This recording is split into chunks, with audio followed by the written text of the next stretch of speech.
ಸನಾತನ ಧರ್ಮದ ಪದ್ಧತಿ. ಹೀಗೆ ಪರಮಾತ್ಮ ಇದೇ ಮಹಾಭಾರತದಲ್ಲಿ ಹೇಳ್ತಾನೆ, ಊರ್ಧ್ವವಾಹು, ಎರಡೂ ಕೈಗಳನ್ನು ಎತ್ತಿ ಹೇಳ್ತಾನಂತೆ ಪರಮಾತ್ಮ. ಏನು? ಧರ್ಮಾತ್ ಅರ್ಥಶ್ಚ ಕಾಮಶ್ಚ ಅತ ಕಿಮರ್ಥಂ ನೈವ ಸೇವತೆ.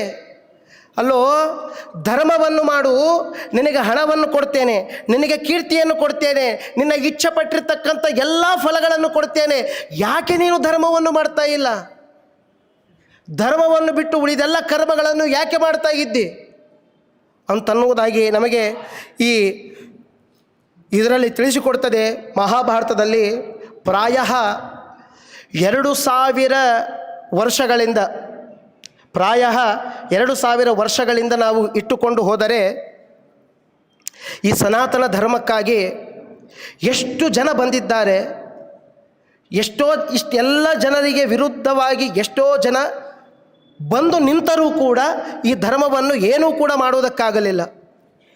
ಇರಲಿ, ಆಯಾ ಧರ್ಮಗಳು ನೋಡಿ, 2000ನೇ ಇಸ್ವಿಯಲ್ಲಿ ಬುದ್ಧ ಬಂದ. ಅವ ತನ್ನ ಧಾರ್ಮಿಕವಾಗಿರ್ತಕ್ಕಂಥ ತನ್ನದೇ ಆಗಿರ್ತಕ್ಕಂಥ ಒಂದು ವಿಶಿಷ್ಟವಾಗಿರ್ತಕ್ಕಂಥ ಧರ್ಮವನ್ನು ಬುದ್ಧ ಬಂದು ಬಿತ್ತಿದ. ಅದಾದ ಮೇಲೆ ಮೀಮಾಂಸಕರು ಬಂದರು, ಕುಮಾರರ ಭಟ್ಟರು ಬಂದರು. ಅದಾದ ಮೇಲೆ ಶಂಕರಾಚಾರ್ಯರು, ರಾಮಾನುಜಾಚಾರ್ಯರು, ನಮ್ಮ ಆದಿಗುರುಗಳಾದ ಶ್ರೀಮದ್ ಆನಂದತೀರ್ಥ ಭಗವತ್ಪಾದಾಚಾರ್ಯರು ಬಂದರು. ಧರ್ಮದ ಚೌಕಟ್ಟನ್ನು ಬಿತ್ತಿ ಎಲ್ಲರನ್ನೂ ಕೂಡ ಧರ್ಮವನ್ನು ಮಾಡುವುದಕ್ಕಾಗಿ. ಇವು ಎಲ್ಲರೂ ಕೂಡ ಬರ್ತಕ್ಕಂಥ ಸಂದರ್ಭದಲ್ಲಿ ಯಾರೂ ಕೂಡ ಆರ್ಥಿಕ ವ್ಯವಸ್ಥೆಯಿಂದ ಜಗತ್ತನ್ನು ಬದಲು ಮಾಡಬೇಕು ಅಂತನ್ನುವುದಾಗಿ ಬಂದವರಲ್ಲ, ಜಾತಿ ವ್ಯವಸ್ಥೆಯಿಂದ ಜಗತ್ತನ್ನು ಬದಲು ಮಾಡುವುದಕ್ಕಾಗಿ ಬಂದವರಲ್ಲ, ಧರ್ಮದ ಆಧಾರಿತದ ಮೇಲೆ ಬಂದಿರತಕ್ಕಂತಹ ವ್ಯಕ್ತಿಗಳು. ಮೀಮಾಂಸಕರು ಕುಮಾರನ ಭಟ್ಟರು ಬಂದರು, ಶಂಕರಾಚಾರ್ಯರು ಬಂದರು, ರಾಮಾನುಜಾಚಾರ್ಯರು ಬಂದರು, ಶ್ರೀಮದ್ ಆನಂದತೀರ್ಥ ಭಗವತ್ಪಾದಾಚಾರ್ಯರು ಬಂದರು, ನಿಂಬಾರ್ಕಾಚಾರ್ಯರು ಬಂದರು, ವಲ್ಲಭಾಚಾರ್ಯರು ಬಂದರು, ಸೂರದಾಸರು ಬಂದರು, ಮೀರಾಬಾಯಿ ಬಂದಳು, ಕಬೀರದಾಸರು, ಪುರಂದರದಾಸರು, ಕನಕದಾಸರು ಮುಂತಾದವರು ಮಹಾನುಭಾವರೆಲ್ಲರೂ ಕೂಡ ಬಂದರು. ಇಷ್ಟೇ ಅಲ್ಲ, ಏಕನಾಥರು ಬಂದರು, ತುಳಸಿದಾಸರು, ಜ್ಞಾನೇಶ್ವರ, ರಾಮದೇವ, ತುಕಾರಾಮ, ಬಸವಣ್ಣವರು, ಇವರು ಎಲ್ಲರೂ ಕೂಡ ಬಂದು ಬಿತ್ತಿರ್ತಕ್ಕಂಥದ್ದು ಒಂದೇ ಒಂದು, ಸನಾತನ ಧರ್ಮದಲ್ಲಿ ನೀವೆಲ್ಲರೂ ಕೂಡ ನಿಮ್ಮನ್ನು ನೀವು ಕಟ್ಟಿಕೊಳ್ಳಿ, ಆಚಾರ ಧರ್ಮದಿಂದ ರಹಿತರಾಗಬೇಡಿ, ಆಚಾರ ವಿಚಾರದಿಂದ ಪರಮಾತ್ಮನನ್ನು ಕಾಣಿ ಅಂತನ್ನುವುದಾಗಿ ಇಂಥ ಮಹಾನುಭಾವರು ಪ್ರಾಯ 2000 ವರ್ಷದಿಂದ ಇವೆಲ್ಲ ಬಂದಿರತಕ್ಕಂಥವರು ಇಷ್ಟೆಲ್ಲ ಕೊಟ್ಟು ನಮಗೆ ಅನುಗ್ರಹವನ್ನು ಮಾಡಿದ್ದಾರೆ. ಅದಕ್ಕೆ ಹೇಳಿದೆ, ಮನುಷ್ಯನ ಎಲ್ಲ ಸಮಸ್ಯೆಗಳಿಗೆ ಇವರೆಲ್ಲರೂ ಕೂಡ ಆರ್ಥಿಕವಾಗಿ ಜಾತಿಯಿಂದ ಬದಲು ಮಾಡುವುದಕ್ಕಾಗಿ ಬಂದವರಲ್ಲ, ಧರ್ಮದಿಂದ ಬದಲು ಮಾಡುವುದಕ್ಕಾಗಿ ಬಂದವರು. ಜಾತಿಯಿಂದ ಆರ್ಥಿಕದಿಂದ ಪರಿಹಾರವಾಗ್ತಾ ಇತ್ತು ಅಂತಾದರೆ ಇವತ್ತು ನಮ್ಮ ನಿಮ್ಮಗಳಿಗೆ ಕಷ್ಟವೇ ಇರಬಾರ್ದಾಗಿತ್ತು, ಸುಖದಲ್ಲಿ ಏನೇ ಇರಬೇಕಾಗಿತ್ತು ನಾವು. ಆದರೆ ಈ ರೀತಿಯಾಗಿ ನಮಗೆ ತಿಳಿಸಿಕೊಟ್ಟಿಲ್ಲ. ನಮ್ಮ ಧರ್ಮದ ಹೆಜ್ಜೆ ಹೆಜ್ಜೆಗೂ ಕಣಕ್ಕೂ ಕೂಡ ನಮಗೆ ಈ ಧರ್ಮದ ನೀತಿ ಬೋಧನೆಗಳನ್ನು ಶಾಸ್ತ್ರ ತಿಳಿಸಿಕೊಡುತ್ತದೆ. ಬುದ್ಧಿಜೀವಿಗಳು ಅಧರ್ಮವನ್ನು, ಕೆಟ್ಟ ಕೆಲಸಗಳನ್ನು ಮಾಡಿದರು ಅಂತಾದರೆ ಅದು ಅವರೊಬ್ಬರಿಗೆ ಪ್ರಮಾದವಲ್ಲ, ಸಮಾಜಕ್ಕೆ ಪ್ರಮಾದ. ಬುದ್ಧಿಜೀವಿಗಳು ಯಾರು, ಅವರು ಹೇಗೆ ಕೆಟ್ಟದ್ದು ಮಾಡಿದ್ದಾರೆ ಅದನ್ನೆಲ್ಲ ಈಶ್ವರಪ್ಪ ಬಾಯಲ್ಲೇ ಕೇಳಬೇಕು, ಯಾರ್ಯಾರು ಏನೇನಿದ್ದಾರೆ ಅಂತನ್ನುವುದಾಗಿ. ಎಂತಹ ಅಧರ್ಮಗಳಲ್ಲಿ ನಾವು ಬೀಳತಕ್ಕಂಥವರಾಗ್ತೀವಿ. ಬುದ್ಧಿಜೀವಿಗಳು ಎಂದಿಗೂ ಕೂಡ ಅಧರ್ಮದಲ್ಲಿ ಪ್ರವೃತ್ತಿಯನ್ನು ಹೊಂದಬಾರದು ಅಂತನ್ನುವಂಥ ಮಾತನ್ನು ನಮಗೆ ಮಹಾಭಾರತ ತಿಳಿಸಿಕೊಡ್ತದೆ. ಒಬ್ಬ ದ್ರೋಣ, ಕರ್ಣ ಮಹಾಭಾರತದ ಅನೇಕ ವಿಧವಾಗಿರ್ತಕ್ಕಂತಹ ಈ ಕ್ರಿಯೆಗಳಿಗೆ, ಅವರು ಯುದ್ಧಗಳಿಗೆ ಮುಖ್ಯವಾಗಿ ಪಾತ್ರರಾದರು. ಬುದ್ಧಿವಂತರಾಗಿರ್ತಕ್ಕಂತಹ ದ್ರೋಣಕರ್ಣಗಳು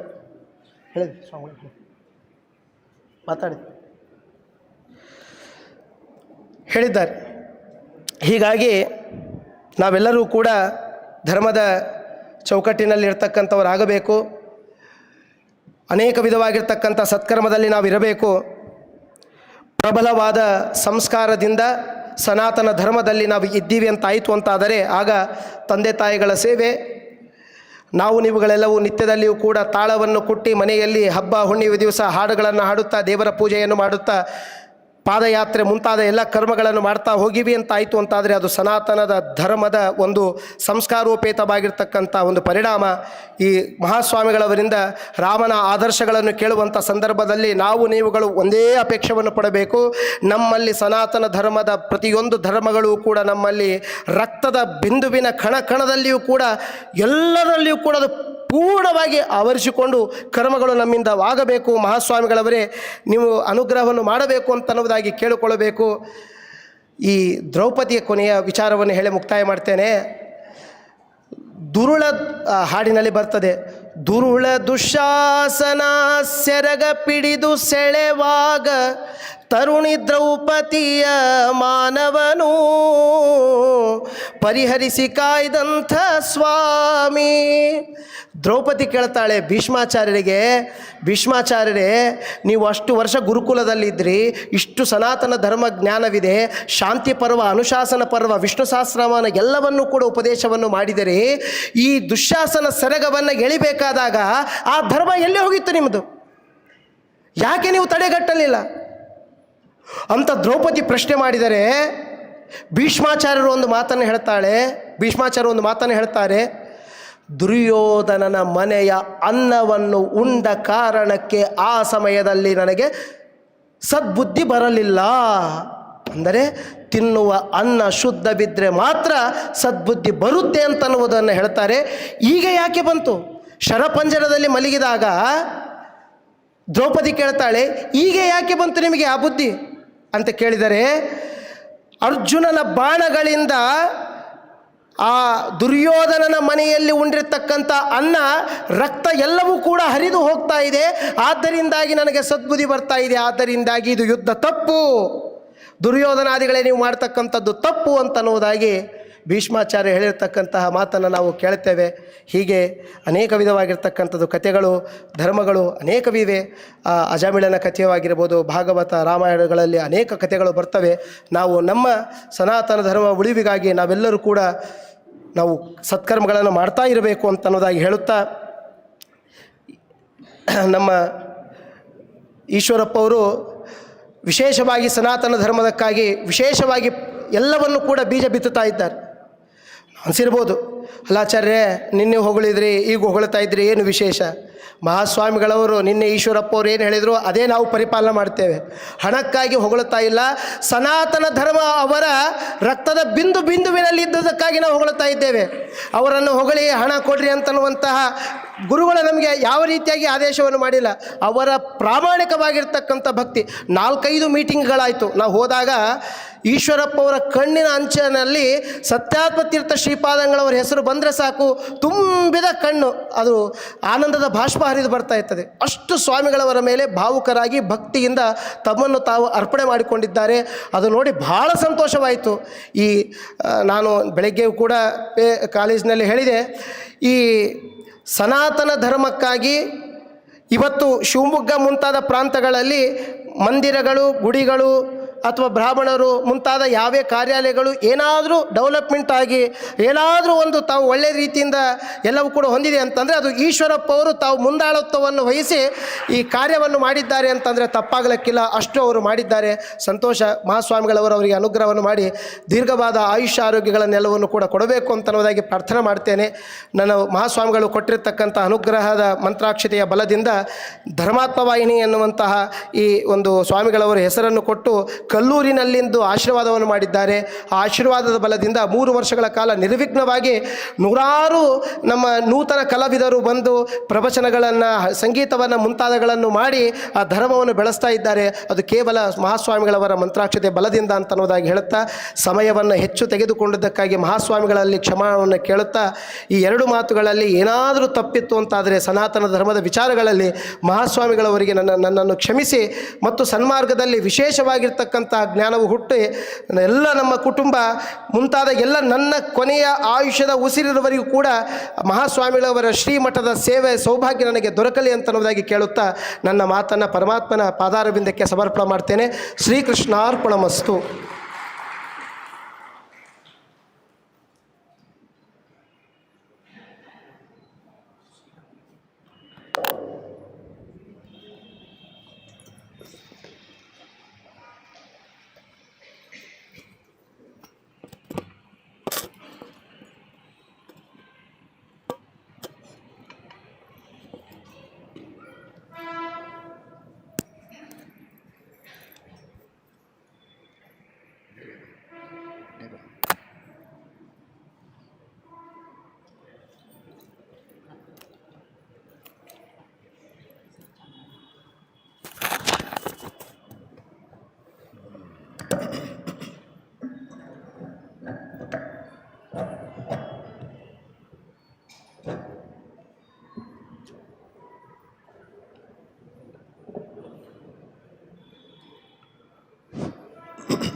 ಶ್ರೀಗುರುಭ್ಯೋ ನಮಃ. ಹರಿ ಓಂ.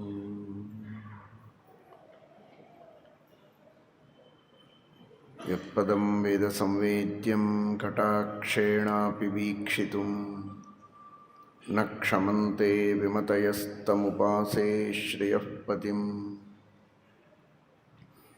ಮಯಿ ಸ್ಥಿತೋ ಮದಂಗೇಷು ಸ್ವತಂತ್ರೋ ವ್ಯಾಪ್ತವಾನ್ ಹರಿಃ ಸ ವಿಷ್ಣುಶ್ಚಾಸ್ವತಂತ್ರಂ ಮಾಂ ಸ್ವೇಚ್ಛಯಾ ವರ್ತಯತ್ಯಜಃ. ಸ್ವಾತ್ಮನಸ್ತಸ್ಯ ಪೂಜಾಸ್ಯುಃ ಮನೋವಾಕ್ಕಾಯವೃತ್ತಯಃ. ಮಮೈತಾಃ ಇತಿ ಕರ್ತಾರಂ ಉದ್ದೇಶ್ಯಂಚ ಹರಿಂ ಸ್ಮರೇತ್. ಧರ್ಮವಿಜ್ಞಾನವೈರಾಗ್ಯಪರಮೈಶ್ವರ್ಯಶಾಲಿನಃ ಆನಂದತೀರ್ಥಭಗವತ್ಪಾದಾನ್ ವಂದೇ ನಿರಂತರಂ. Naomi ನ್ಯಾಯಸುಧಾದಿಕೃಜ್ಜಯಮುನೀನ್ ಶ್ರೀಪಾದರಾಟ್ಸನ್ಮಣೀನ್ ವ್ಯಾಸಾರ್ಯಾನ್ ವಿವಿಧಾಗಮಾಬ್ಧಿವಿಹರಾನ್ ಶ್ರೀವಾದಿರಾಜಾನಪಿ Vande ಹಂಸವರಾನ್ ರಘೂತ್ತಮಗುರೂನ್ ವೈದಗ್ಧ್ಯಪಾರಾಂ ನಿಧೀನ್ Shri ಸತ್ಯವ್ರತರಾಘವೇಂದ್ರಮುನಿಪಾನ್ ಸದ್ಬೋಧಸಧ್ಯಾನಪಾನ್ ಸತ್ಯಾಭಿಜ್ಞಕರಾಬ್ಜೋತ್ಥಾನ್ ಪಂಚಾಶದ್ವರ್ಷಪೂಜಕಾನ್ ಸತ್ಯಪ್ರಮೋದತೀರ್ಥಾರ್ಯಾನ್ Naomi ನ್ಯಾಯಸುಧಾರತಾನ್.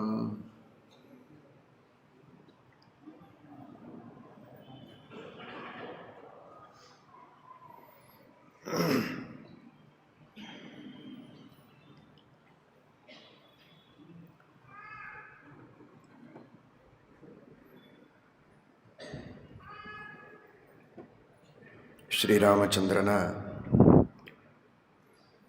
ದಿವ್ಯವಾದ ಭವ್ಯವಾದ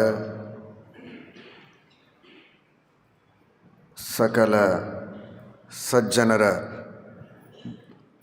ಉದ್ಧಾರಕ್ಕೆ ಕಾರಣವಾದಂತಹ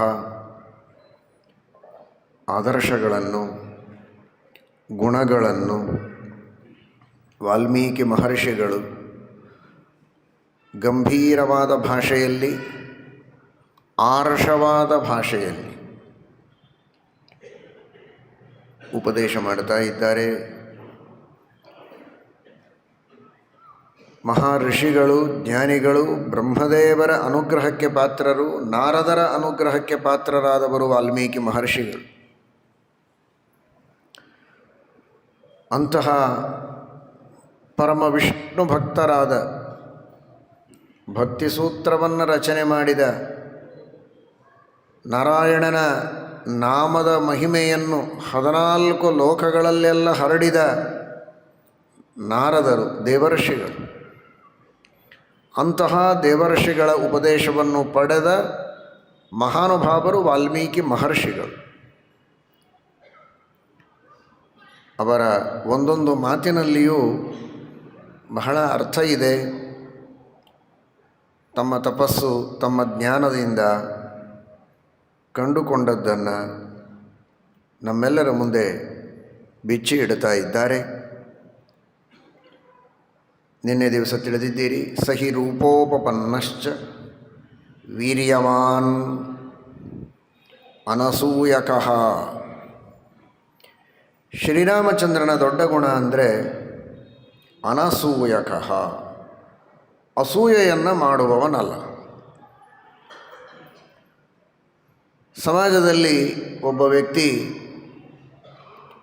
ತಾನು ದೊಡ್ಡವನಾಗಬೇಕು ಅಂತ ಬಯಸುವುದರಲ್ಲಿ ತಪ್ಪೇನಿಲ್ಲ. ಆದರೆ ಇನ್ನೊಬ್ಬರು ದೊಡ್ಡವರಾಗ್ತಾರೆ ಅಂತಂದಾಗ ಅಸಹನೆ ಇರಬಾರದು. ಅವರ ದೊಡ್ಡಸ್ತಿಕೆಯನ್ನು, ಗುಣವನ್ನು ಒಪ್ಪುವ ಮನಸ್ಸು ಇರಬೇಕು. ಇದೇ ಅನಸೂಯ. ಇದಕ್ಕೆ ವಿಪರೀತವಾದದ್ದೇ ಅಸೂಯ. ಗುಣೇಶು ದೋಷತ್ವ ಆವಿಷ್ಕರಣಂ ಅಸೂಯ. ರಾಮಾಯಣದ ವ್ಯಾಖ್ಯಾನಗಳಲ್ಲಿ ವ್ಯಾಖ್ಯಾನಕಾರರೆಲ್ಲ ತಿಳಿಸಿಕೊಡ್ತಾರೆ. ಗೋವಿಂದರಾಜಿಯ ಮೊದಲಾದ ವ್ಯಾಖ್ಯಾನಗಳಲ್ಲಿ ಗುಣಗಳನ್ನು ದೋಷ ಅಂತ ಭಾವಿಸುವುದಿದೆಯಲ್ಲ, ಗುಣ ಕಂಡರೂ ತುಂಬು ಮನಸ್ಸಿನಿಂದ ಗುಣವನ್ನು ಒಪ್ಪದೆ ಅದನ್ನು ದೋಷವಾಗಿ ಕಾಣುವಂತಹ ಪ್ರವೃತ್ತಿ ಅದು ಅಸೂಯೆ ಅಂತ. ಒಬ್ಬ ಉಪಕಾರ ಮಾಡುವುದಕ್ಕೆ ಬಂದಿರ್ತಾನೆ, ನಿಜವಾಗಿ ನಮಗೆ ಹಿತ ಬಯಸುವವ, ಸಮಾಜಕ್ಕೆ ಉಪಕಾರ ಮಾಡುವ ವ್ಯಕ್ತಿಯೇ. ಅಯ್ಯೋ ಅವನೇನು ದೊಡ್ಡ ಮನುಷ್ಯ, ಏನೋ ತನ್ನ ಹೆಸರು ಬರಬೇಕು ಅಂತ ಕೆಲಸ ಮಾಡ್ತಾನೆ ಬಿಡಿ, ಅವನಿಗೆ ತನ್ನ ಹೆಸರು ಎಲ್ಲ ಕಡೆಗೆ ಬರಬೇಕು, ಪೇಪರ್ಗಳಲ್ಲಿ ಬರಬೇಕು, ನ್ಯೂಸ್ಗಳಲ್ಲೆಲ್ಲ ಬರಬೇಕು ಅಂತ ಅಪೇಕ್ಷೆ ಇದೆ, ಅದಕ್ಕಾಗಿ ಮಾಡ್ತಾನೆ ಅಂತ. ನಿಜವಾಗಿ ಅವನಿಗೆ ಹಾಗೆ ಅಪೇಕ್ಷೆ ಇರೋದಿಲ್ಲ. ಅವನು ಪ್ರಾಮಾಣಿಕವಾಗಿ ಸಮಾಜ ಸೇವೆ ಮಾಡಬೇಕು ಅಂತಾನೇ ಮಾಡ್ತಾ ಇರ್ತಾನೆ. ಆದರೆ ಗುಣೇಶು ದೋಷತ್ವ ಆವಿಷ್ಕರಣಂ, ಅವನಲ್ಲಿ ಗುಣ ಇದ್ದರೂ ಅದನ್ನು ದೋಷ ಅಂತ ನಾವು ಪರ್ಯವಸಾನ ಮಾಡೋದು. ಅಂದರೆ ಗುಣವನ್ನು ದೋಷ ಅಂತೇನೆ ನಾವು ಚಿಂತನೆ ಮಾಡೋದು, ಹಾಗೆ ಜನರಲ್ಲಿ ಪ್ರತಿಬಿಂಬಿಸೋದು. ಈ ತರಹದ ಪ್ರವೃತ್ತಿ ಇದು ಅಸೂಯೆ.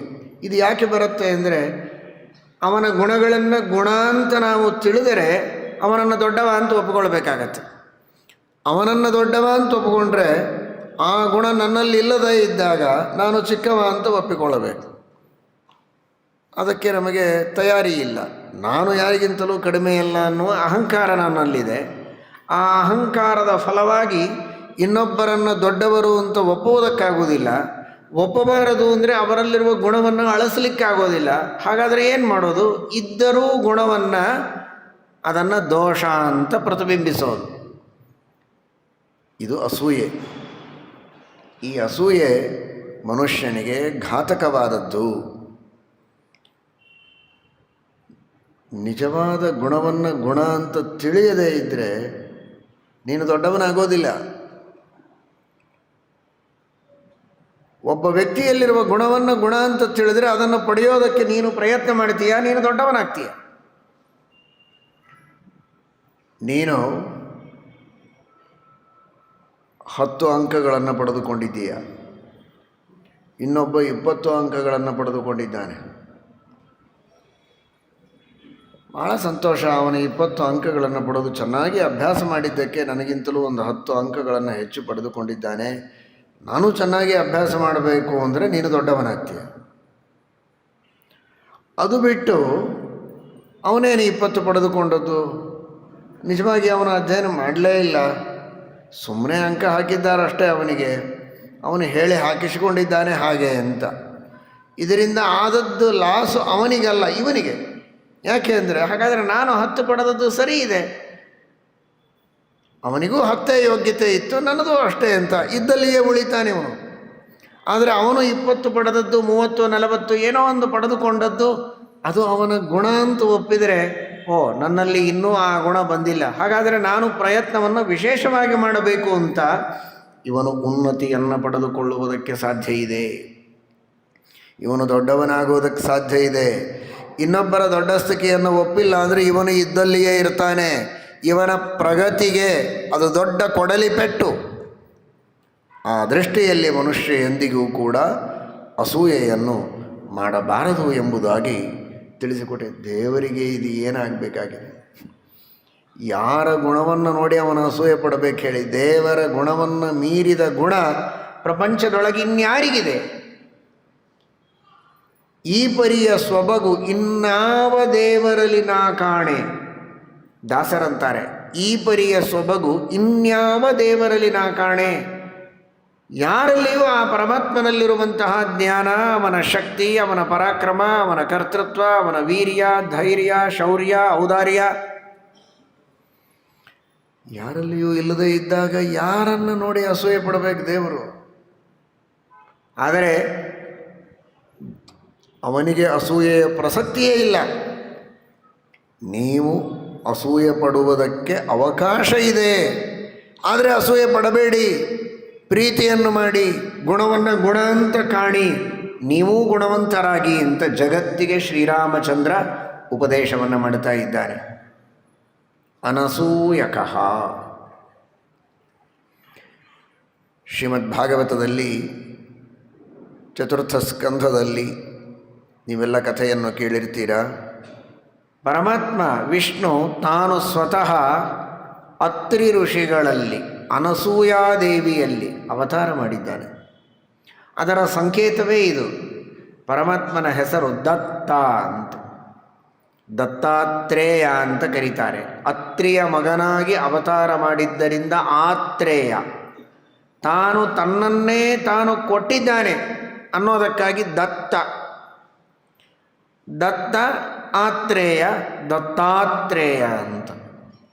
ಹಾಗಾದರೆ ದೇವರು ಅತ್ರಿ ಋಷಿಗಳಿಗೆ, ಅನಸೂಯಾದೇವಿಗೆ ತನ್ನನ್ನೇ ತಾನು ಕೊಟ್ಟನಲ್ಲ. ತನ್ನನ್ನೇ ತಾನು ಕೊಟ್ಟ. ಯಾಕೆ ಕೊಟ್ಟ ಅಂದರೆ ಅನಸೂಯ, ಅವಳ ಹೆಸರೇ ಹೇಳುತ್ತೆ, ಅಸೂಯೆ ಇರಲಿಲ್ಲ. ವಿಶಾಲ ಹೃದಯದ ಹೆಣ್ಣು ಮಗಳು, ತಪಸ್ವಿನಿ. ಇವರು ಅಂತಹ ಮಹಾ ತಪಸ್ವಿಗಳು, ಅತ್ರಿ ಋಷಿಗಳು. ಆ ಕಾರಣಕ್ಕಾಗಿ ಪರಮಾತ್ಮ ಅವರಿಬ್ಬರಲ್ಲಿ ತಾನೇ ಅವತಾರ ಮಾಡಿದ. ಇದೊಂದು ಸಾಂಕೇತಿಕವಾದ ಕಥೆ, ಸತ್ಯಕಥೆ. ಅದೊಂದು ಸಂಕೇತವನ್ನು ನಮಗೆ ತೋರಿಸಿಕೊಡುತ್ತೆ. ಸಂಕೇತದಿಂದ ಒಂದು ಅರ್ಥವನ್ನು ತಿಳಿಸ್ತದೆ. ಜೀವನದಲ್ಲಿ ನೀವು ಅಸೂಯೆಯನ್ನು ಬಿಟ್ಟರೆ, ಕಾಮಕ್ರೋಧಾದಿ ದೋಷಗಳನ್ನು ತೊರೆದರೆ ದೇವರೇ ನಿಮ್ಮ ಮನೆಗೆ ಬರ್ತಾನೆ, ನಿಮ್ಮ ಮನಸ್ಸಿಗೆ ಬರ್ತಾನೆ ಎನ್ನುವ ಸಂಕೇತವನ್ನು ದತ್ತ ಈ ಕಥೆಯಿಂದ ನಮಗೆ ತಿಳಿಸಿಕೊಟ್ಟಿದ್ದಾನೆ. ನೋಡಿ ಎಷ್ಟು ಸೊಗಸಾಗಿದೆ. ಅತ್ರಿ ಅಂತ.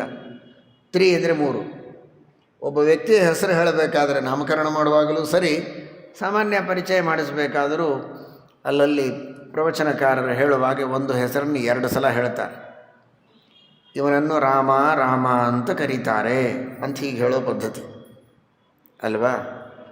ಹೆಸರಿಡುವಾಗಲೂ 2 ಸಲ ಹೇಳ್ತಾರೆ ಗಟ್ಟಿಯಾಗಿ, ಎಲ್ಲರಿಗೆ ಕೇಳಿಸೋ ಹಾಗೆ. ಅತ್ರಿ ಅನ್ನೋದನ್ನು 2 ಸಲ ಹೇಳಿದರೆ ಆ ಮಹರ್ಷಿಗಳ ಹೆಸರೇನು? ಅತ್ರಿ, ಅತ್ರಿ ಎಂಬುದಾಗಿ ಅವರ ಹೆಸರು ಅಂತ. ತ್ರಿ ಅಂದರೆ 3, ಅತ್ರಿ ಅಂದರೆ 3 ಇಲ್ಲದವರು. ಅದನ್ನು 2 ಸಲ ಅಂದರೆ 6 ಇಲ್ಲದವರು ಅಂತ. 6 ಯಾವುದು ಅಂದರೆ ಕಾಮ, ಕ್ರೋಧ, ಲೋಭ, ಮೋಹ, ಮದ, ಮಾತ್ಸರ್ಯ. ಈ 6 ದೋಷಗಳಿಲ್ಲದೇ ಇದ್ದ ತಪಸ್ವಿಗಳು ಅತ್ರಿಗಳು. ಅಸೂಯ ಸಾಮಾನ್ಯವಾಗಿ ಹೆಣ್ಣು ಮಕ್ಕಳಲ್ಲಿ ಬರುವ ಪ್ರಸಂಗ ಇದೆ. ಅಕ್ಕಪಕ್ಕದ ಮನೆಯವರು ಬಹಳಷ್ಟು ಆಭರಣಗಳನ್ನು ಹಾಕಿಕೊಂಡಿದ್ದಾರೆ, ಬಹಳಷ್ಟು ಪದಾರ್ಥಗಳನ್ನು ತಂದಿದ್ದಾರೆ, ಹೊಸ ಹೊಸ ಮಷಿನ್ಗಳೆಲ್ಲ ಬಂದಿವೆ ಅಂದರೆ ಒಂದು ತರಹ ಅಸೂಯೆ, ಯಾಕೆ ನಮ್ಮ ಮನೆಯಲ್ಲಿರಬಾರದು ಅಂತ. ಹಾಗಾದರೆ ಆ ಮಾತ್ಸರ್ಯ ಅಥವಾ ಅಸೂಯೆ ಇವುಗಳೆಲ್ಲ ಬರುವ ಅವಕಾಶ ಇದ್ದರೂ ಅದ್ಯಾವುದಕ್ಕೂ ಅವಕಾಶ ಕೊಡದಂತೆ ಅಸೂಯೆ ಮೊದಲಾದ ದೋಷಗಳಿಲ್ಲದ ತಾಯಿ, ಕಾಮಕ್ರೋಧಾದಿ ಯಾವ ದೋಷಗಳಿಲ್ಲದ ತಂದೆ, ಅಂಥಲ್ಲಿ ಪರಮಾತ್ಮ ದತ್ತನಾಗಿ ಅವತಾರ ಮಾಡಿದ ಅಂತ ಹೇಳುವುದರಿಂದ ಭಗವಂತನ ಕೃಪೆ ನಮ್ಮ ಮೇಲೆ ಆಗಬೇಕಾದರೆ ಮನಸ್ಸು ಪರಿಶುದ್ಧವಾಗಿರಬೇಕು.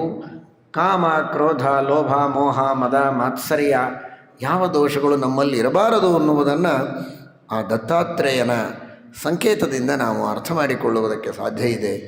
ಶ್ರೀರಾಮಚಂದ್ರ ಅನಸೂಯಕ ಗುಣಗಳನ್ನು ಗುಣ ಅಂತ ತಿಳಿತಾ ಇದ್ದ, ದೋಷ ಅಂತ ತಿಳಿತಾ ಇರಲಿಲ್ಲ. ನಿನ್ನೆ ದಿವಸ ನೀವು ತಿಳಿದ ಹಾಗೆ ಶ್ರೀರಾಮಚಂದ್ರ ತಂದೆ ತಾಯಿಗಳ ಮನಸ್ಸನ್ನು ಅರಿತುಕೊಂಡು ಭಗವಂತ ಅರಣ್ಯಕ್ಕೆ ಹೊರಟ. ಶ್ರೀಮದ್ ಭಾಗವತದಲ್ಲಿ ಒಂದು ಮಾತು ಬರ್ತದೆ, ಯಾರು ನಿಜವಾದ ಮಗ ಅಂತ. ಮಗ ಯಾರು ಅಂತ, ಯಾರು ತಂದೆ ತಾಯಿಗಳ ಮಾತನ್ನು ಶ್ರದ್ಧೆಯಿಂದ ಕೇಳ್ತಾನೆ ಅವನು ನಿಜವಾದ ಮಗ. ಕೇಳ್ತಾನೆ, ಮನಸ್ಸಿನಲ್ಲಿದ್ದದ್ದನ್ನೇ ತಿಳಿದುಕೊಂಡು ಮಾಡಿದರೆ ಅವನು ಉತ್ತಮ. ಹೇಳಿದ ಮೇಲೆ ಮಾಡಿದರೆ ಮಧ್ಯಮ, ಮಾಡಿದರೂ ಶ್ರದ್ಧೆ ಇಲ್ಲದೆ ಏನೋ ಹೇಳ್ತಾರಪ್ಪ ಅಂತ ಬೇಜಾರಿನಿಂದ ಮಾಡಿದರೆ ಅವನು ಅಧಮ. ಮಾಡದೇನೇ ಇದ್ದರೆ ಅವನು ಮಗನೇ ಅಲ್ಲ ಅಂತ. ಈ ರೀತಿ ಕೆಟಗರಿಯನ್ನು ಭಾಗವತ ಹೇಳ್ತದೆ. ಅಕರ್ತ ಉಚ್ಚರಿತಂ ಪಿತುಹು ಅಂತ. ಚಿತ್ರಕೂಟಕ್ಕೆ ಆ ಕಡೆಯಿಂದ ಸ್ವಲ್ಪ ದಿನಗಳ ನಂತರ ದೊಡ್ಡದಾದ ಸೈನ್ಯ ಬರ್ತಾ ಇದೆ. ರಥಗಳು, ಆನೆಗಳು, ನಡೆದು ಬರುವವರು, ಘಟಾನುಘಟಿಗರು ಅಲ್ಲ. ಗಿಡಮನೆಂಟಾಗಿ ಸ್ಥಿರವಾಗಿ ಶಾಶ್ವತವಾಗಿ ರಾಜನಾಗಬೇಕು ಅಂತ ಬರ್ತಾ ಇದ್ದಾನೆ. ನಾನು ಬಿಡೋದಿಲ್ಲ ಅವನನ್ನು, ಯುದ್ಧ ಮಾಡಿ ಅವನನ್ನು ಸೋಲಿಸಿಬಿಡ್ತೇನೆ ಅಂತ ಲಕ್ಷ್ಮಣ ಹೊರಟ. ಶ್ರೀರಾಮಚಂದ್ರ ಅಂದ, ಶಾಂತನಾಗು ಅಂತ. ಗುಣವನ್ನು ದೋಷ ಅಂತ ತಿಳಿಯಬೇಡಪ್ಪ ಅಂತ. ಗುಣೇಶು ದೋಷತ್ವ ಆವಿಷ್ಕರಣಂ. ಭರತೋ ಭಕ್ತಿ ಭರಿತಃ, ಪರಮಭಕ್ತಿಯಿಂದ ರಾಮಚಂದ್ರನ ಹತ್ರ ಬರ್ತಾ ಇದ್ದಾನೆ ಭರತ. ದ್ವೇಷದಿಂದ ಬರ್ತಾ ಇಲ್ಲ.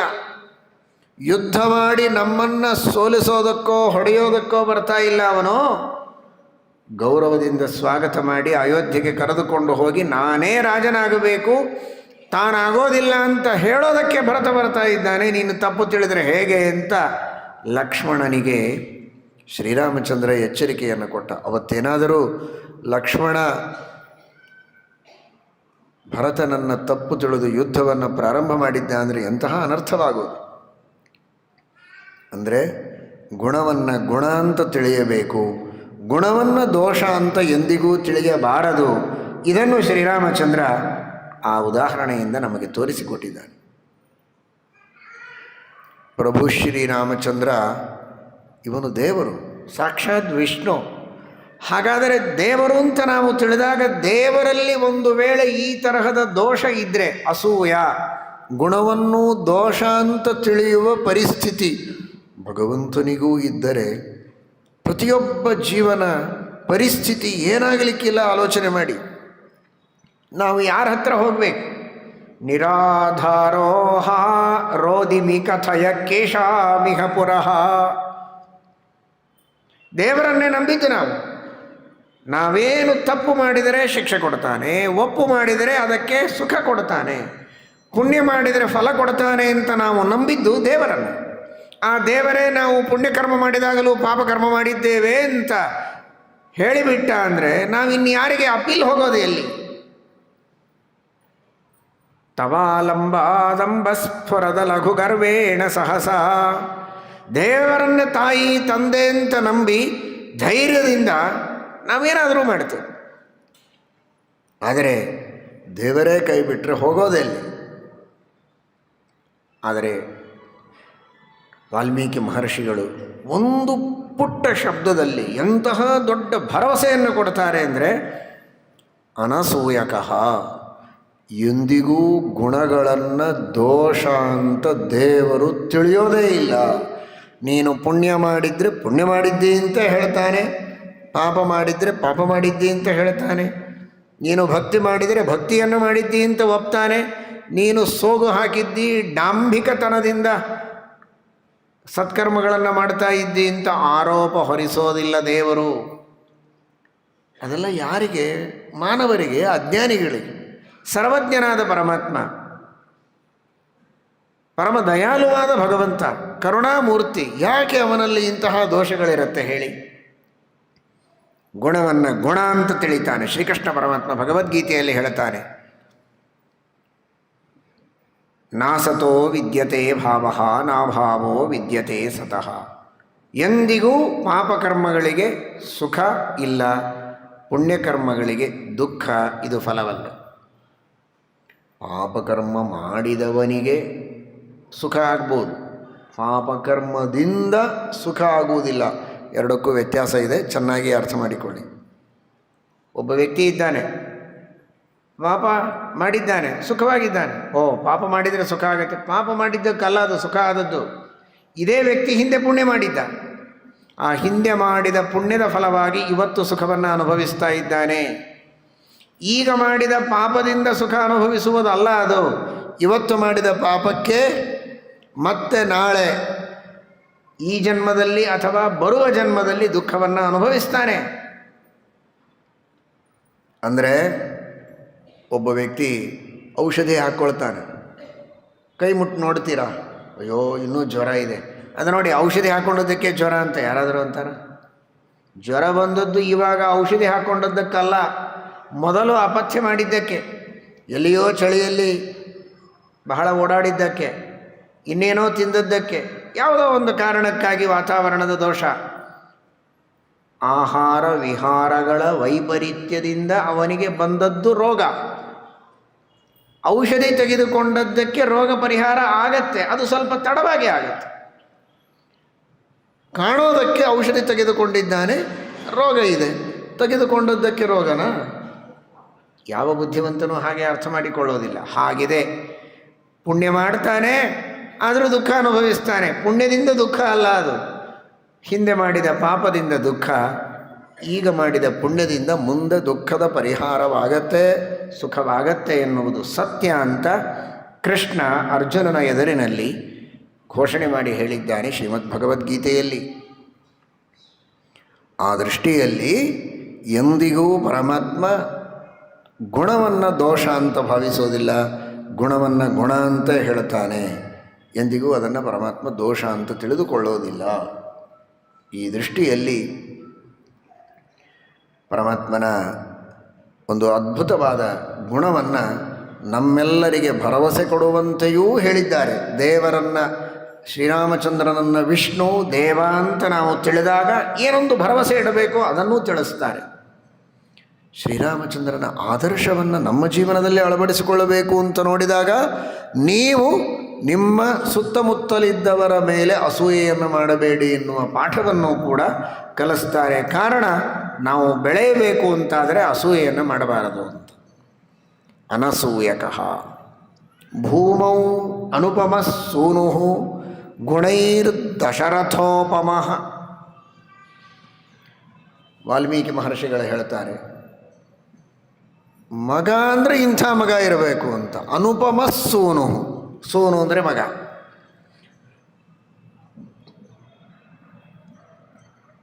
ಜಗತ್ತಿನಲ್ಲಿ ಈ ತರಹದ ಮಗ ಇರುವುದಕ್ಕೆ ಸಾಧ್ಯ ಇಲ್ಲ. ಹೇಗಿದ್ದಾನೆ ರಾಮ ಅನ್ನೋದಕ್ಕೆ ಇನ್ನೊಬ್ಬರನ್ನು ಉದಾಹರಣೆ ಕೊಡೋಣ ಅಂದರೆ ಇಲ್ಲ, ನಾನು ಎಲ್ಲಿಂದ ಕೊಡಲಿ ಅಂತಾರೆ ವಾಲ್ಮೀಕಿಗಳು. ಸಾಮಾನ್ಯವಾಗಿ ಪುರಾಣಗಳಲ್ಲಿ, ಇತಿಹಾಸದೊಳಗೆ ಅನೇಕ ಉದಾಹರಣೆಗಳನ್ನು ಕೊಡೋ ಪದ್ಧತಿ ಭಾಗವತದಲ್ಲಿ ಬರ್ತದೆ. ಪರೀಕ್ಷಿದ್ರಾಜರು, ಭಾಗವತವನ್ನು ಶ್ರವಣ ಮಾಡಿದ ಮಹಾನುಭಾವರು ಶುಕಾಚಾರ್ಯರಿಂದ ಪರೀಕ್ಷಿನ್ ಮಹಾರಾಜರು. ಆ ಪರೀಕ್ಷಿದ್ರಾಜರ ಅವತಾರ ಆದಾಗ ಅವರ ಬಗ್ಗೆ ವರ್ಣನೆ ಮಾಡಬೇಕಾದ್ರೆ ಅನೇಕ ಉದಾಹರಣೆಗಳನ್ನು ಕೊಡ್ತಾರೆ. ಹೇಗಿದ್ದ ಅವರು, ಹೀಗೆ ಹಾಗೆ ಅಂತ ಅನೇಕರನ್ನು ಉದಾಹರಣೆಯಾಗಿ ಕೊಡ್ತಾರೆ. ಆದರೆ ಶ್ರೀರಾಮಚಂದ್ರ ಹೇಗಿದ್ದ ಅನ್ನಲಿಕ್ಕೆ ನಾನಿನ್ನೇನು ಉದಾಹರಣೆ ಕೊಡಲಿ ಅಂತಾರೆ. ಅನುಪಮಸ್ಸೂನು, ನಿಜವಾದ ಅರ್ಥದಲ್ಲಿ ಉಪಮೆ ಇಲ್ಲ. ಇನ್ನೇನೋ ಸುಮ್ಮನೆ ಕೊಡ್ಬೋದು, ಅದು ಇದನ್ನು ಯಾವುದೂ ಸರಿಯಾಗೋದಿಲ್ಲ. ಅಂತಹ ನಿರುಪಮನಾದ, ಅನುಪಮನಾದ ಮಗ ಅಂದರೆ ಶ್ರೀರಾಮಚಂದ್ರ. ಯಾರೂ ಪ್ರಪಂಚದೊಳಗೆ ಇಂತಹ ಮಗನನ್ನು ಪಡೆದಿರಲಿಕ್ಕೆ ಸಾಧ್ಯ ಇಲ್ಲ. ಅಂತಹ ಮಗ ಶ್ರೀರಾಮಚಂದ್ರ ಅಂತ. ತಂದೆ ತಾಯಿಗಳ ಸೇವೆಯನ್ನು ಮಾಡಬೇಕು, ಇದೀಗ ಕೇಳಿದಿರಿ, ಅವನೇ ನಿಜವಾದ ಮಗ. ತಂದೆ ತಾಯಿಗಳ ಮನಸ್ಸನ್ನು ಅರ್ಥ ಮಾಡಿಕೊಂಡು ಹೇಗಿರಬೇಕೋ ಹಾಗೆ ಇದ್ದು ತೋರಿಸಿದ್ದಾನೆ ಶ್ರೀರಾಮಚಂದ್ರ. ಆದ್ದರಿಂದ ನಿಜವಾದ ಅರ್ಥದಲ್ಲಿ ಶ್ರೀರಾಮಚಂದ್ರ ಮಗ ಅಂತ ಅನಿಸಿಕೊಳ್ಳುತ್ತಾನೆ. ತಂದೆ ತಾಯಿಗಳಿಗೆ ಸಂತೋಷ ಆಗಬೇಕು, ಇವನ ವರ್ತನೆಯನ್ನು ನೋಡಿ ಸಂತೋಷ ಪಡಬೇಕು. ಹಾಗೇ ಇದ್ದ. ಅಂತಃಪುರಾಹ ವೈಷಯಿಕಾಶ್ಚ ಸರ್ವೇ. ಶ್ರೀಮದಾಚಾರ್ಯರು ಮಹಾಭಾರತ ತಾತ್ಪರ್ಯ ನಿರ್ಣಯದಲ್ಲಿ ಹೇಳ್ತಾರೆ, ಶ್ರೀರಾಮಚಂದ್ರನ ಮುಖವನ್ನು ನೋಡಿದರೆ ಎಲ್ಲರಿಗೂ ಸಂತೋಷವಾಗ್ತಾ ಇತ್ತು. ತಂದೆ ತಾಯಿಗಳಿಗೆ ಎಷ್ಟು ಸಂತೋಷವಾಗ್ತಾ ಇತ್ತು ಅಂತ ಹೇಳುವುದೇ ಬೇಕಾಗಿಲ್ಲ. ಅದರಲ್ಲಿಯೂ ರಾಮನ ಮುಖ, ವಿಶೇಷತೋ ರಾಮ ಮುಖೆಂದು ಬಿಂಬಂ ಅವೇಕ್ಷ ರಾಜ ಕೃತಕೃತ್ಯ ಆಸೀತ್. ಶ್ರೀರಾಮಚಂದ್ರನ ಮುಖಾರವಿಂದವನ್ನು ನೋಡಿದರೆ ಅಷ್ಟು ಸಂತೋಷ, ಅಷ್ಟು ವಿನಯ, ಅಷ್ಟು ಸಜ್ಜನಿಕೆ. ಬರೀ ಸೌಂದರ್ಯ ಇತ್ತು ಅಂತಲ್ಲ, ಸೌಂದರ್ಯ ಇತ್ತು. ಸೌಂದರ್ಯ ಇದ್ದರೂ ಕೂಡ ಆ ಸೌಂದರ್ಯ ಇದು ವಿಶೇಷವಾಗಿ ಆಕರ್ಷಣೆ ಆಗಬೇಕಾಗಿದ್ದರೆ ವಿನಯ ಇರಬೇಕು. ಅಂತಹ ವಿನಯ, ಸೌಶೀಲ್ಯ, ಸೌಂದರ್ಯ ಮೊದಲಾದ ಎಲ್ಲ ಗುಣಗಳಿದ್ದದ್ದರಿಂದ ತಂದೆ ತಾಯಿಗಳಿಗೆ ಅತ್ಯಂತ ಸಂತಸವನ್ನು ಕೊಡುವ ಮಗ, ಆಜ್ಞೆಯನ್ನು ಪರಿಪಾಲನೆ ಮಾಡುವ ಮಗ ಶ್ರೀರಾಮಚಂದ್ರ ಅನ್ನುವುದಕ್ಕಾಗಿ ಅನುಪಮಸ್ಸೂನು. ಇನ್ನು ಶಾಸ್ತ್ರೀಯವಾಗಿ ಹೇಳೋದಾದರೆ ತಂದೆ ತಾಯಿಗಳಿಗೆ ಒಳ್ಳೆಯ ಸದ್ಗತಿಯಾಗುವಂತೆ ಮಾಡುವವ, ನರಕದಿಂದ ತಪ್ಪಿಸುವವ ಯಾರೋ ಅವನನ್ನು ಮಗ ಅಂತ ಕರೀತಾರೆ, ಪುತ್ರ ಅಂತಾರೆ.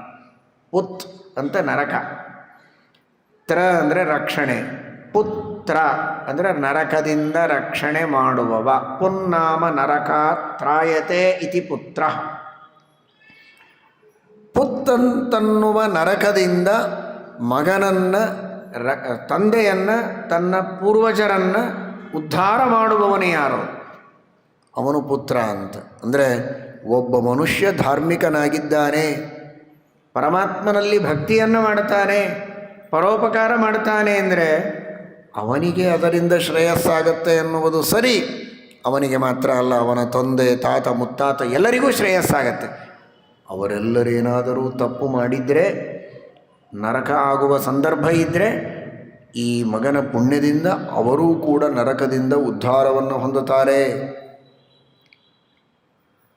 ಋತುಚಕ್ರವರ್ತಿ ಮಾಡಿದ ಪುಣ್ಯ, ಅವರ ತಂದೆ ವೇನ ಮಹಾಪಾಪಿಷ್ಠ, ಪಾಪಮೂರ್ತಿ ಅವನು. ಅಷ್ಟು ಪಾಪಿಷ್ಠನಾಗಿದ್ದರೂ ಕೂಡ ಅವನಲ್ಲಿರುವಂತಹ ಒಂದು ಸುಜೀವ, ಅದು ಈ ಮಗನ ಪುಣ್ಯದಿಂದ ಸ್ವರ್ಗವನ್ನು ಹೊಂದಿದೆ. ಪ್ರಹ್ಲಾದರಾಜರು, ಅವರ ತಂದೆ ಹಿರಣ್ಯಕಶಿಪು ಎಂತಹ ಪಾಪವನ್ನು ಮಾಡಿದ, ಎಷ್ಟು ಜನರನ್ನು ಸಂಹಾರ ಮಾಡಿದ, ಗೋವುಗಳನ್ನು ನಾಶ ಮಾಡಿದ, ವೇದಗಳನ್ನು ಅಲ್ಲಲ್ಲಿ ಯಜ್ಞಯಾಗಾದಿಗಳನ್ನು ಮಾಡುವ ಬ್ರಾಹ್ಮಣರನ್ನು ಹಿಂಸೆ ಪಡಿಸಿ ನಾನಾ ರೀತಿಯಿಂದ ಉಪದ್ರವ ಕೊಟ್ಟ. ಆದರೆ ಮಗನಾದ ಪ್ರಹ್ಲಾದರಾಜನ ಪುಣ್ಯದಿಂದ ಆ ಒಳಗಿರುವ ಸುಜೀವಕ್ಕೆ ಸದ್ಗತಿಯಾಗಿದೆ. ತಸ್ಮಾತ್ ಪಿತಾಮೇ ಪೂಯೇತ ದುರಂತಾತ್ ದುಸ್ತರಾತ್ ಅಘಾತ್. ಅವನು ಮಾಡಿದ ಪಾಪಕ್ಕೆ ನರಕ ಆಗಲೇಬೇಕು, ಆದರೂ ಮಗನ ಪುಣ್ಯದಿಂದ ಹಿರಣ್ಯಕಶಿಪುವನ್ನು ಉದ್ಧಾರ ಮಾಡಿದ್ದಾನೆ, ಅವನಲ್ಲಿರುವ ಸುಜೀವಕ್ಕೆ ಉದ್ಧಾರ ಮಾಡಿದ್ದಾನೆ ಅಂತ ನಾವು ಭಾಗವತದಲ್ಲಿ ಕೇಳುತ್ತೇವೆ. ಇದು ಮಗನ ಒಂದು ವ್ಯಕ್ತಿತ್ವ. ಸಾಮಾನ್ಯವಾಗಿ ಹೇಳುವುದುಂಟು, ಜೀವತೋ ವಾಕ್ಯಕರಣಾತ್ ಪ್ರತ್ಯಬ್ಧಂ ಭೂರಿಭೋಜನಾತ್ ಗಯಾಯಾಂ ಪಿಂಡದಾನಾಚ್ಚ ತ್ರಿಭಿಃ ಪುತ್ರಸ್ಯ ಪುತ್ರತಾ. ಪುತ್ರನನ್ನು ಪುತ್ರ ಅಂತ ಕರೆಯುವುದಕ್ಕೆ 3 ಮಾನದಂಡಗಳಂತೆ ಶಾಸ್ತ್ರ ಹೇಳುತ್ತದೆ. ಒಂದು, ಬದುಕಿದಾಗ ತಂದೆ ತಾಯಿಗಳ ಮಾತನ್ನು ಚೆನ್ನಾಗಿ ಕೇಳಬೇಕು, ಅದನ್ನು ಮಾಡಿ ತೋರಿಸಿದ ಶ್ರೀರಾಮಚಂದ್ರ. ಪ್ರತ್ಯಬ್ಧಂ ಭೂರಿಭೋಜನಾತ್, ತಂದೆ ತಾಯಿಗಳು ತೀರಿದ ಮೇಲೆ ಪ್ರತಿ ವರ್ಷವೂ ಶ್ರಾದ್ದವನ್ನು ಚೆನ್ನಾಗಿ ಮಾಡಿ ಅವರ ತಿಥಿ ಇದ್ದ ದಿನ ಯಥೇಷ್ಟವಾಗಿ ಸಜ್ಜನರಿಗೆ ಭೋಜನವನ್ನು ಮಾಡಿಸಿ ಆ ಪುಣ್ಯವನ್ನು ಅವರಿಗೆ ಅರ್ಪಣೆ ಮಾಡಬೇಕು. ಜೀವನದಲ್ಲಿ ಒಂದು ಬಾರಿಯಾದರೂ ಗಯಾದಲ್ಲಿ ವಿಷ್ಣುಪಾದದ ಮೇಲೆ ಪಿಂಡ ಪ್ರದಾನವನ್ನು ಮಾಡಿ ತಂದೆ ತಾಯಿಗಳಿಗೆ ಸದ್ಗತಿಯಾಗಲಿ ಅಂತ ದೇವರಲ್ಲಿ ಪ್ರಾರ್ಥನೆಯನ್ನು ಸಲ್ಲಿಸಬೇಕು. ಈ 3 ಮಾಡಿದರೆ ಅವನು ನಿಜವಾಗಿ ಮಗ, ಪುತ್ರ ಅಂತ ಅನಿಸಿಕೊಳ್ತಾನೆ. ಪರಮಾತ್ಮನಿಗೆ ನಿಜವಾಗಿ ಇದೀಗ ಹೇಳಿದಂತೆ ಇದು ಯಾವುದೂ ಕರ್ಮಗಳು ಅವನಿಗೆ ಸಂಬಂಧಪಟ್ಟದ್ದಲ್ಲ, ಅವನೇ ಸರ್ವರ ತಂದೆ. ಆದರೆ ಎಲ್ಲವನ್ನೂ ಮಾಡಿ ತೋರಿಸಿದ್ದಾನೆ ಪರಮಾತ್ಮ. ದಶರಥನ ಮಾತನ್ನು ಪರಿಪಾಲನೆ ಮಾಡಿದ ಬದುಕಿದಾಗ, ದಶರಥ ತೀರಿದ ಮೇಲೆ ಔಷಧೈಹಿಕ ಕರ್ಮವನ್ನು, ಪಿಂಡ ಪ್ರದಾನವನ್ನು, ಅಲ್ಲಲ್ಲಲ್ಲಿ ತೀರ್ಥಾದಿಗಳಲ್ಲಿ ಶ್ರಾದ್ದಾದಿಗಳನ್ನು ಸ್ವತಃ ಶ್ರೀರಾಮಚಂದ್ರ ಮಾಡಿ ತೋರಿಸಿದ್ದಾನೆ. ಹೀಗೆ ಮಾಡಬೇಕು ಮುಂದಿನ ಮಕ್ಕಳು ಅಂತ ಜಗತ್ತಿಗೆ ತೋರಿಸಿಕೊಟ್ಟಂತಹ ಅನುಪಮ ಮಗ ಶ್ರೀರಾಮಚಂದ್ರ. ಎಲ್ಲವನ್ನೂ ಮಾಡಿ ತೋರಿಸಿದ್ದಾನೆ. ಒಂದೊಂದನ್ನು ಮಾಡುವವರಿರ್ತಾರೆ, ಕೆಲವರು ಬದುಕಿದಾಗ ಮಾತು ಕೇಳುತ್ತಾರೆ, ಆಮೇಲೆ ಶ್ರಾದ್ದಾದಿಗಳನ್ನು ಮಾಡುವುದರ ಬಗ್ಗೆ ಶ್ರದ್ಧೆ ಇರೋದಿಲ್ಲ. ಶ್ರದ್ಧೆ ಇದ್ರೇ ಶ್ರಾದ್ದ ಅಂತ ಆಗೋದು, ಶ್ರದ್ಧೆಯೇ ಇರೋದಿಲ್ಲ. ಕೆಲವರು ತಂದೆ ತಾಯಿಗಳು ತೀರಿದ ಮೇಲೆ ಶ್ರಾದ್ದಾದಿಗಳನ್ನು ವೈಭವದಿಂದ ಮಾಡುತ್ತಾರೆ, ಬದುಕಿದಾಗ ಅವರನ್ನು ಕೇರೆ ಮಾಡುವುದಿಲ್ಲ. ಆದರೆ ಬದುಕಿದಾಗಲೂ ಅವರನ್ನು ಸಂತೋಷಪಡಿಸಿ ಆ ನಂತರದಲ್ಲಿಯೂ ಭಗವಂತ ಎಲ್ಲವನ್ನೂ ಅವರ ಕಾರ್ಯಗಳನ್ನು ಮಾಡಿ ಈ ರೀತಿ ಮಕ್ಕಳಿರಬೇಕು ಅಂತ ಜಗತ್ತಿಗೆ ತೋರಿಸಿಕೊಟ್ಟವನು. ಆ ದೃಷ್ಟಿಯಲ್ಲಿ ಪರಮಾತ್ಮನನ್ನು ವಾಲ್ಮೀಕಿ ಮಹರ್ಷಿಗಳು ಹೇಳ್ತಾ ಇದ್ದಾರೆ, ಭೂಮೌ ಅನುಪಮಸ್ಸೂನು ಗುಣೈರ್ದಶರಥೋಪಮಃ. ಎಲ್ಲ ಮಕ್ಕಳು ಮೊದಲನೆಯದಾಗಿ ತಮ್ಮ ತಂದೆ ತಾತ ಮುತ್ತಾತ ಹೇಗಿದ್ದರು, ಏನು ಮಾಡ್ತಾಯಿದ್ರು ಅನ್ನೋದನ್ನು ತಿಳ್ಕೊಬೇಕು. ಇವತ್ತಿನ ಮಕ್ಕಳಿಗೆ ಏನು ಗೊತ್ತೇ ಇರಲ್ಲ. ಇದರ ಬಗ್ಗೆ ತಂದೆ ತಾಯಿಗಳು ಗಮನ ಹರಿಸಬೇಕಾದದ್ದು ಬಹಳ ಮಹತ್ವದ್ದಿದೆ. ನೀನು ಶಾಲೆ ಓದು, ಅಭ್ಯಾಸ ಮಾಡು, ಒಳ್ಳೆಯ ಅಂಕಗಳನ್ನು ಪಡೆದುಕೋ, ಮುಂದೆ ದೊಡ್ಡವನಾಗಬೇಕು, ಒಳ್ಳೆಯ ಉದ್ಯೋಗ ಮಾಡಬೇಕು, ಕೆಲಸ ಮಾಡಬೇಕು, ಹೊಟ್ಟೆ ತುಂಬಿಕೊಳ್ಬೇಕು, ಇದನ್ನೇ ಹೇಳ್ತಾರೆ. ಆದರೆ ನೀನು ಯಾರು? ನೀನು ಹುಟ್ಟಿದ ಮನೆ ಎಂಥದ್ದು? ನಿನ್ನ ತಾತ ಮುತ್ತಾತ ಎಲ್ಲ ಹೇಗಿದ್ದಾರೆ? ಅವರೆಲ್ಲ ಎಂತಹ ಗುಣವಂತರು, ಎಂತೆಂತಹ ದೊಡ್ಡ ಕೆಲಸ ಮಾಡಿದ್ರು, ಅವರ ಮನೆಯಲ್ಲಿ ಹುಟ್ಟಿದ ಮೇಲೆ ನೀನು ಹೇಗಿರಬೇಕು ಅನ್ನೋದನ್ನು ಅರ್ಥ ಮಾಡಿಕೊಳ್ಳಪ್ಪ ಅಂತ ತಂದೆ ತಾಯಿಗಳು ಮಕ್ಕಳಿಗೆ ಹೇಳಬೇಕು. ಅದನ್ನು ಮಕ್ಕಳು ಅರ್ಥ ಮಾಡಿಕೊಂಡು ತಂದೆ ತಾಯಿಗಳ ಹೆಸರನ್ನು ಉಳಿಸುವಂತೆ ಮಾಡಬೇಕೇ ಹೊರತು ಅಳಿಸುವಂತೆ ಮಾಡಬಾರದು. ಗುಣೈರ್ ದಶರಥೋಪಮಃ ಅಂತ ದೇವರು ದಶರಥನಿಗಿಂತಲೂ ಅನಂತಪಟ್ಟು ಮಿಗಿಲಾದವನು. ಆದರೆ ಮಕ್ಕಳು ಹೇಗಿರಬೇಕು ಅನ್ನುವುದನ್ನು ತಿಳಿಸಿಕೊಡುವುದಕ್ಕೆ ಹೇಳ್ತಾರೆ ಗುಣೈರ್ ದಶರಥೋಪಮಃ. ಮಕ್ಕಳು ತನ್ನ ತಂದೆ ತಾತ ಮುತ್ತಾತರು ಹೇಗೆ ಇದ್ದರು, ಎಂಥ ಒಳ್ಳೆಯ ಕೆಲಸ ಮಾಡಿ, ಏನಪ್ಪ ಅವರ ತಂದೆ ಎಷ್ಟು ಒಳ್ಳೆಯವರು, ಎಷ್ಟು ಪ್ರೀತಿಯಿಂದ ಮಾತನಾಡಿಸುವವರು, ಎಷ್ಟು ಉಪಕಾರ ಮಾಡುವರು, ಇವನೇನು ಮಗ ಬಹಳ ದುಷ್ಟ ಅಂತ ಈ ರೀತಿ ಅನ್ನಿಸಿಕೊಳ್ಳುವ ಪರಿಸ್ಥಿತಿ ಬರಬಾರದು. ಗುಣೈಹಿ ದಶರಥೋಪಮಃ. ಅಪ್ಪನಂತೆ ಮಗ ಇದ್ದಾನೆ, ಏನು ತೊಂದರೆ ಇಲ್ಲ, ಈ ಕುಲಕ್ಕೆ ಇಂತಹ ಮಗ ಹುಟ್ಟಿದ್ದು ಭೂಷಣ ಅನ್ನೋ ಪ್ರಜ್ಞೆ ಸಮಾಜದಲ್ಲಿ ಬರಬೇಕು. ಆ ರೀತಿ ಪ್ರಯತ್ನವನ್ನು ಮಾಡಬೇಕು. ಅದನ್ನು ಶ್ರೀರಾಮಚಂದ್ರ ತಿಳಿಸಿಕೊಡ್ತಾ ಇದ್ದಾನೆ. ಸಚ ನಿತ್ಯಂ ಪ್ರಶಾಂತಾತ್ಮ ಮೃದುಪೂರ್ವಂಚ ಭಾಷತೆ. ಪರಮಾತ್ಮನ ಬಹಳ ದೊಡ್ಡದಾದ ಮತ್ತೊಂದು ಗುಣವನ್ನು ವಾಲ್ಮೀಕಿ ಮಹರ್ಷಿಗಳು ತಿಳಿಸಿಕೊಡ್ತಾರೆ. ಸಚ ನಿತ್ಯಂ ಪ್ರಶಾಂತಾತ್ಮ. ಎಂತಹ ವಿಷಮ ಸ್ಥಿತಿಯಲ್ಲಿಯೂ ಕೋಪ ಮಾಡ್ತಾ ಇರಲಿಲ್ಲ. ಶಾಂತವಾದ ಮನಸ್ಸು, ಪ್ರಸನ್ನವಾದ ಮನಸ್ಸು, ತುಂಬಿದ ಕೊಡ, ಯಾವ ತರಹದ ಏರುಪೇರುಗಳಿಲ್ಲ. ಮೃದುಪೂರ್ವಂಚ ಭಾಷತೆ. ಮಾತನಾಡುವಾಗ ಬಹಳ ಮೃದುವಾಗಿ ಮಾತನಾಡುವುದಕ್ಕೆ ಪ್ರಾರಂಭ ಮಾಡಬೇಕಂತೆ. ಪ್ರಾರಂಭದಿಂದಲೇ ನಿಷ್ಠುರವಾದ ಮಾತುಗಳನ್ನು ಆಡುವಂತಹ ಪ್ರವೃತ್ತಿ ಕೆಲವರು. 3 ಅಂಶಗಳನ್ನು ವಾಲ್ಮೀಕಿಗಳು ತಿಳಿಸ್ತಾರೆ. ಕೆಲವರು ಮಾತೇ ಆಡೋದಿಲ್ಲ. ಯಾರೇ ಭೇಟಿಯಾದರೂ ಕೂಡ ಅವರು ಮಾತನಾಡಿಸಿದರೆ ನೋಡೋಣ, ಉತ್ತರ ಕೊಡೋಣ, ನಾನು ಯಾಕೆ ಮೊದಲು ಮಾತಾಡಬೇಕು ಅಂತ ನೋಡಿದರೂ ನೋಡದೇ ಇದ್ದ ಹಾಗೆ ಹೋಗ್ತಾರೆ. ಅವರು ಮಾತನಾಡಿಸಿದರೆ ಪರವಾಗಿಲ್ಲ ಹೇಗಿದ್ದೀರಿ ಅಂತ ಕೇಳೋದು, ಮಾತೇ ಆಡಲ್ಲ.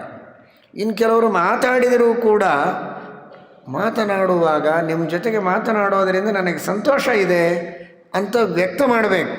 ಮುಗುಳ್ನಗೆ ನಗುತ್ತಾ ಮಾತಾಡಿಸ್ಬೇಕು. ಆ ನಗನಗುತ್ತಾ ಮುಖವನ್ನು ಅರಳಿಸಿ ಮಾತನಾಡುವುದೇನುಂಟಲ್ಲ, ಅದು ಎದುರಿಗಿರುವಂತಹ ವ್ಯಕ್ತಿಗೆ ಮಾಡುವ ಬಹಳ ದೊಡ್ಡ ಗೌರವ. ಅದರಿಂದ ಆತ್ಮೀಯತೆ, ಪ್ರೀತಿ, ವಿಶ್ವಾಸಗಳ ಅಭಿವೃದ್ಧಿಯಾಗತ್ತೆ.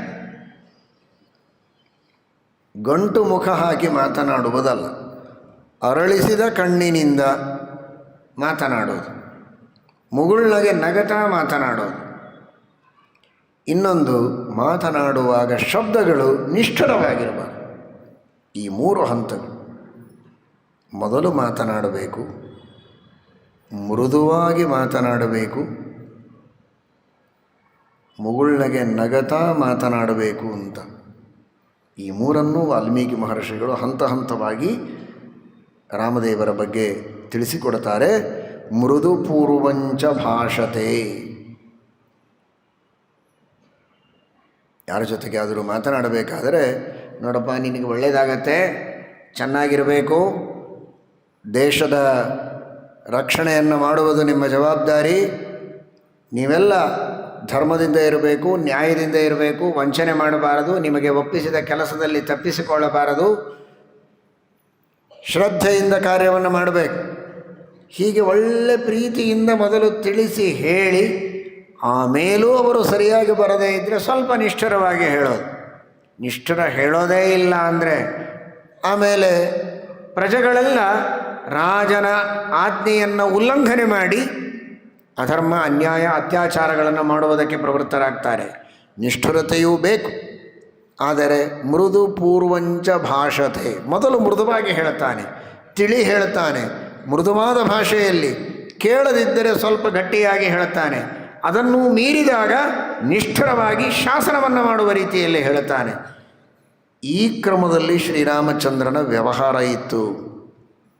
ಮೊದಲು ಮಕ್ಕಳಿಗೆ ಪ್ರೀತಿಯಿಂದ ಹೇಳಬೇಕು, ಒಳ್ಳೆಯ ಧರ್ಮ ಮಾಡುವುದಕ್ಕೆ ದೊಡ್ಡವರಿಗೆ ನಮಸ್ಕಾರ ಮಾಡಬೇಕು, ಪರೋಪಕಾರ ಮಾಡಬೇಕು, ಒಳ್ಳೆಯ ವಿಚಾರಗಳನ್ನು ಮಕ್ಕಳಿಗೆ ಪ್ರೀತಿಯಿಂದ ತಿಳಿಸಿ ಮೊದಲು ಹೇಳಬೇಕು. ಕೇಳದಿರುವಾಗ ಸ್ವಲ್ಪ ನಿಷ್ಠುರವಾಗಿ ಹೇಳಬೇಕು. ಆಗಲೂ ಕೇಳದಿದ್ದರೆ, ಮಾಡದೇ ಇದ್ದರೆ ದಂಡ ಮಾಡುತ್ತೇವೆ ಎನ್ನುವ ಭಯವನ್ನು ತೋರಿಸಬೇಕು. ಇದು ಕ್ರಮ. ಈ ಕ್ರಮದಲ್ಲಿ ರಾಜರು ಪ್ರಜೆಗಳ ಜೊತೆಗೆ ವ್ಯವಹಾರ ಮಾಡಬೇಕು, ತಂದೆ ತಾಯಿಗಳು ಕೂಡ ಮಕ್ಕಳ ಜೊತೆಗೆ ವ್ಯವಹಾರ ಮಾಡಬೇಕು ಅನ್ನುವುದನ್ನು ಶ್ರೀರಾಮಚಂದ್ರ ತೋರಿಸಿಕೊಡ್ತಾನೆ. ಮೃದು ಪೂರ್ವಂಚ ಭಾಷತೆ. ಬಹಳ ಒಂದೊಂದು ಶಬ್ದದಲ್ಲಿ ಅಷ್ಟು ಮಹತ್ವ ಇದೆ. ವಾಲ್ಮೀಕಿ ಮಹರ್ಷಿಗಳ ಒಂದೊಂದು ಶಬ್ದ ನಮ್ಮ ಜೀವನಕ್ಕೆ ಒಂದು ದೊಡ್ಡದಾದಂತಹ ಮಾರ್ಗದರ್ಶನವನ್ನು ಕೊಡುತ್ತೆ. ನೋಡಿ, ಮೃದು ಭಾಷತೆ ಅಂತ ಅನ್ಬೋದಾಗಿತ್ತಲ್ಲ ವಾಲ್ಮೀಕಿಗಳು. ರಾಜ್ಯವೇ ಬಿದ್ದೋಗತ್ತೆ ಬರೀ ಮೃದು ಭಾಷತೆ ಅಂದರೆ. ಮನೆಯೇ ನಡೆಯೋದಿಲ್ಲ, ರಾಜ್ಯವಂತೂ ನಡೆಯೋದೇ ಇಲ್ಲ. ಯಾವಾಗಲೂ ಮೃದುವಾಗಿ ಮಾತನಾಡ್ತಾ ಇದ್ದರೆ ಕೆಟ್ಟ ಕೆಲಸ ಮಾಡುವವರಿಗೆ ದೊಡ್ಡ ಲಾಭ, ಇದು ಅಡ್ವಾಂಟೇಜ್. ಏನಿದ್ರೂ ರಾಜ ನಮ್ಮನ್ನು ಬೈಯೋದಿಲ್ಲ, ಹಾಗಾದರೆ ನಾವೇನು ಕೆಟ್ಟ ಕೆಲಸ ಮಾಡಿದರೂ ನಡೆಯುತ್ತೆ ಅಂತ. ಅದಕ್ಕೆ ವಾಲ್ಮೀಕಿಗಳಂದರು, ಹಾಗೇನಿಲ್ಲ ರಾಮ, ನಿಷ್ಠುರ ಮಾತೇ ರಾಮ ಆಡ್ತಾ ಇರಲಿಲ್ಲ ಅಂತಲ್ಲ, ಗಟ್ಟಿಯಾಗಿ ಜೋರಾಗಿ ನಿಷ್ಠುರವಾಗಿಯೂ ಹೇಳುವಂತಹ ಪ್ರಸಂಗಗಳಿತ್ತು. ಆದರೆ ಅದು ಮೊದಲಲ್ಲ. ಮೃದು ಪೂರ್ವಂಚ ಭಾಷತೆ. ಮೊದಲು ಮೃದುವಾಗಿ ಹೇಳೋದು. ಮೃದುವಾಗಿ ಹೇಳಿದ್ದನ್ನೇ ಕೇಳಿ ಮಾಡುವ ಸೌಜನ್ಯ, ವಿನಯ ಸಾವಿರಾರು ಜನರಲ್ಲಿರುತ್ತೆ. ಅವರೆಲ್ಲ ಆ ಮೃದುವಾದ ಮಾತಿನಿಂದಲೇ ಸನ್ಮಾರ್ಗಕ್ಕೆ ಬರ್ತಾರೆ. ಕೆಲವರು ಉಳಿತಾರೆ, ಅವರಿಗೆ ಆ ಮೃದು ಭಾಷಣ ತಲೆಯಲ್ಲಿ ಹೋಗುವುದಿಲ್ಲ. ಅವರಿಗೆ ಮಾತ್ರ ನಿಷ್ಠುರವಾದ ಭಾಷಣದಿಂದ ಭಯ ಹುಟ್ಟಿಸಿ ಹೇಳುವಂತಹ ಪ್ರಸಂಗ ಇರುತ್ತೆ. ಇಷ್ಟೆಲ್ಲ ಜನರಿಗೆ ವಿನಾಕಾರಣ ಮನಸ್ಸು ನೋಯಿಸುವುದರೊಳಗೆ ಅರ್ಥ ಇಲ್ಲ. ಕಾರಣ ಇಲ್ಲದೆ ಒಬ್ಬರ ಮನಸ್ಸನ್ನು ನೋಯಿಸುವುದು ಪಾಪ. ಆ ದೃಷ್ಟಿಯಲ್ಲಿ ಮೃದು ಪೂರ್ವಂಚ ಭಾಷತೆ. ಶ್ರೀರಾಮಚಂದ್ರ ಆ ರೀತಿ ಮಾಡ್ತಾ ಇದ್ದ ಅಂತ ನಾನು ಮೊದಲು ಹೇಳಿದಂತೆ ಎರಡು ದೃಷ್ಟಿಯಿಂದ ನಾವು ಕಾಣಬೇಕು. ಒಂದು ಆದರ್ಶ, ಇನ್ನೊಂದು ದೈವ ಅಂತ. ದೇವನಾಗಿ ಪರಮಾತ್ಮ ಪುರಾಣಗಳಲ್ಲಿ, ಇತಿಹಾಸಗಳಲ್ಲಿ ಎಷ್ಟು ವಿಷಯಗಳನ್ನು ಹೇಳಿದ್ದಾರೆ.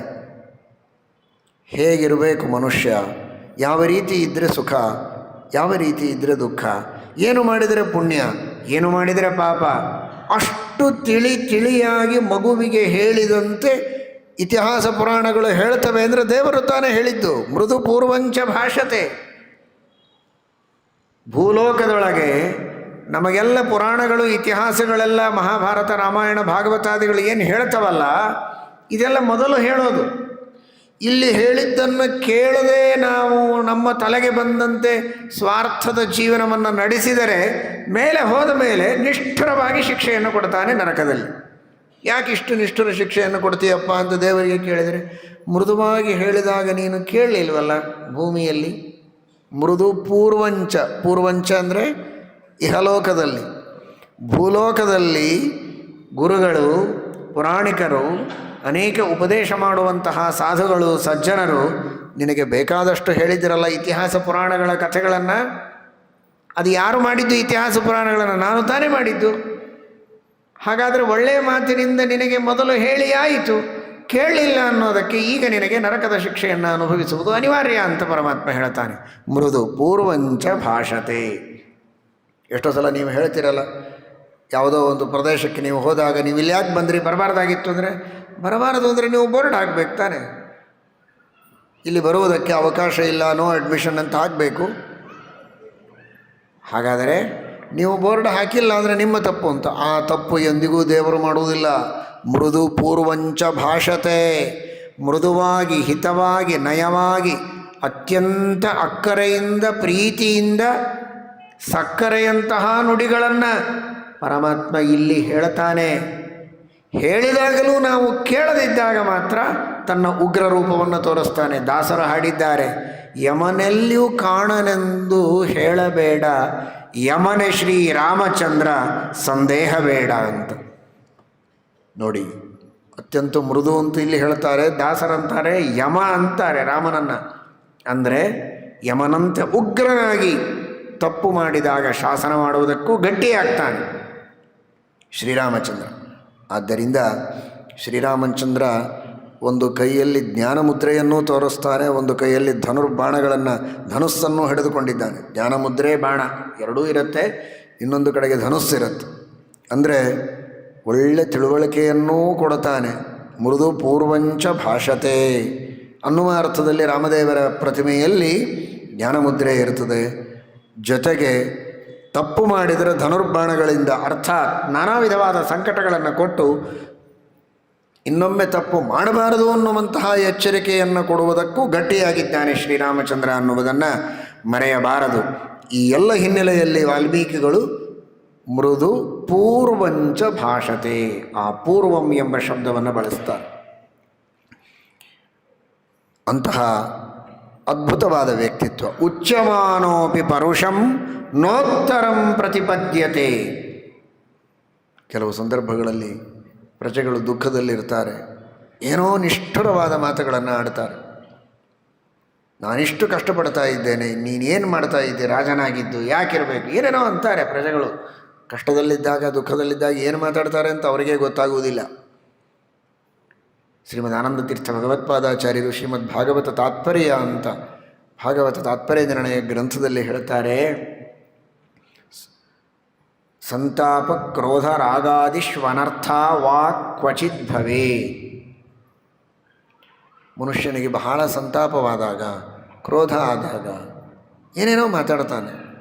ಆ ಮಾತಿಗೆ ಬಹಳ ಅರ್ಥ ಇರುವುದಿಲ್ಲ. ಆದರೆ ತಡೆದುಕೊಳ್ಳೋದಕ್ಕಾಗದೆ ಯಾರ್ಯಾರನ್ನೂ ಬೈತಾನೆ, ದೇವರನ್ನೂ ಬೈತಾನೆ, ದೇವತೆಗಳನ್ನು ಬೈತಾನೆ, ಎದುರಿಗಿದ್ದವ್ರನ್ನೆಲ್ಲ ಬೈತಾನೆ. ತಪ್ಪು ತನ್ನದಿರುತ್ತೆ, ತನ್ನ ಹಣೆ ಬರಹ ಜನ್ಮಾಂತರದಲ್ಲಿ ಮಾಡಿದ ಕರ್ಮ, ಏನೋ ಒಂದು ದುಃಖವನ್ನು ಅನುಭವಿಸ್ತಾನೆ. ಅತ್ಯಂತ ಪ್ರೀತಿಯ ವ್ಯಕ್ತಿಗಳು ದೂರ ಆಗಿರ್ತಾರೆ, ಅವರನ್ನು ಅಗಲಿರ್ತಾನೆ.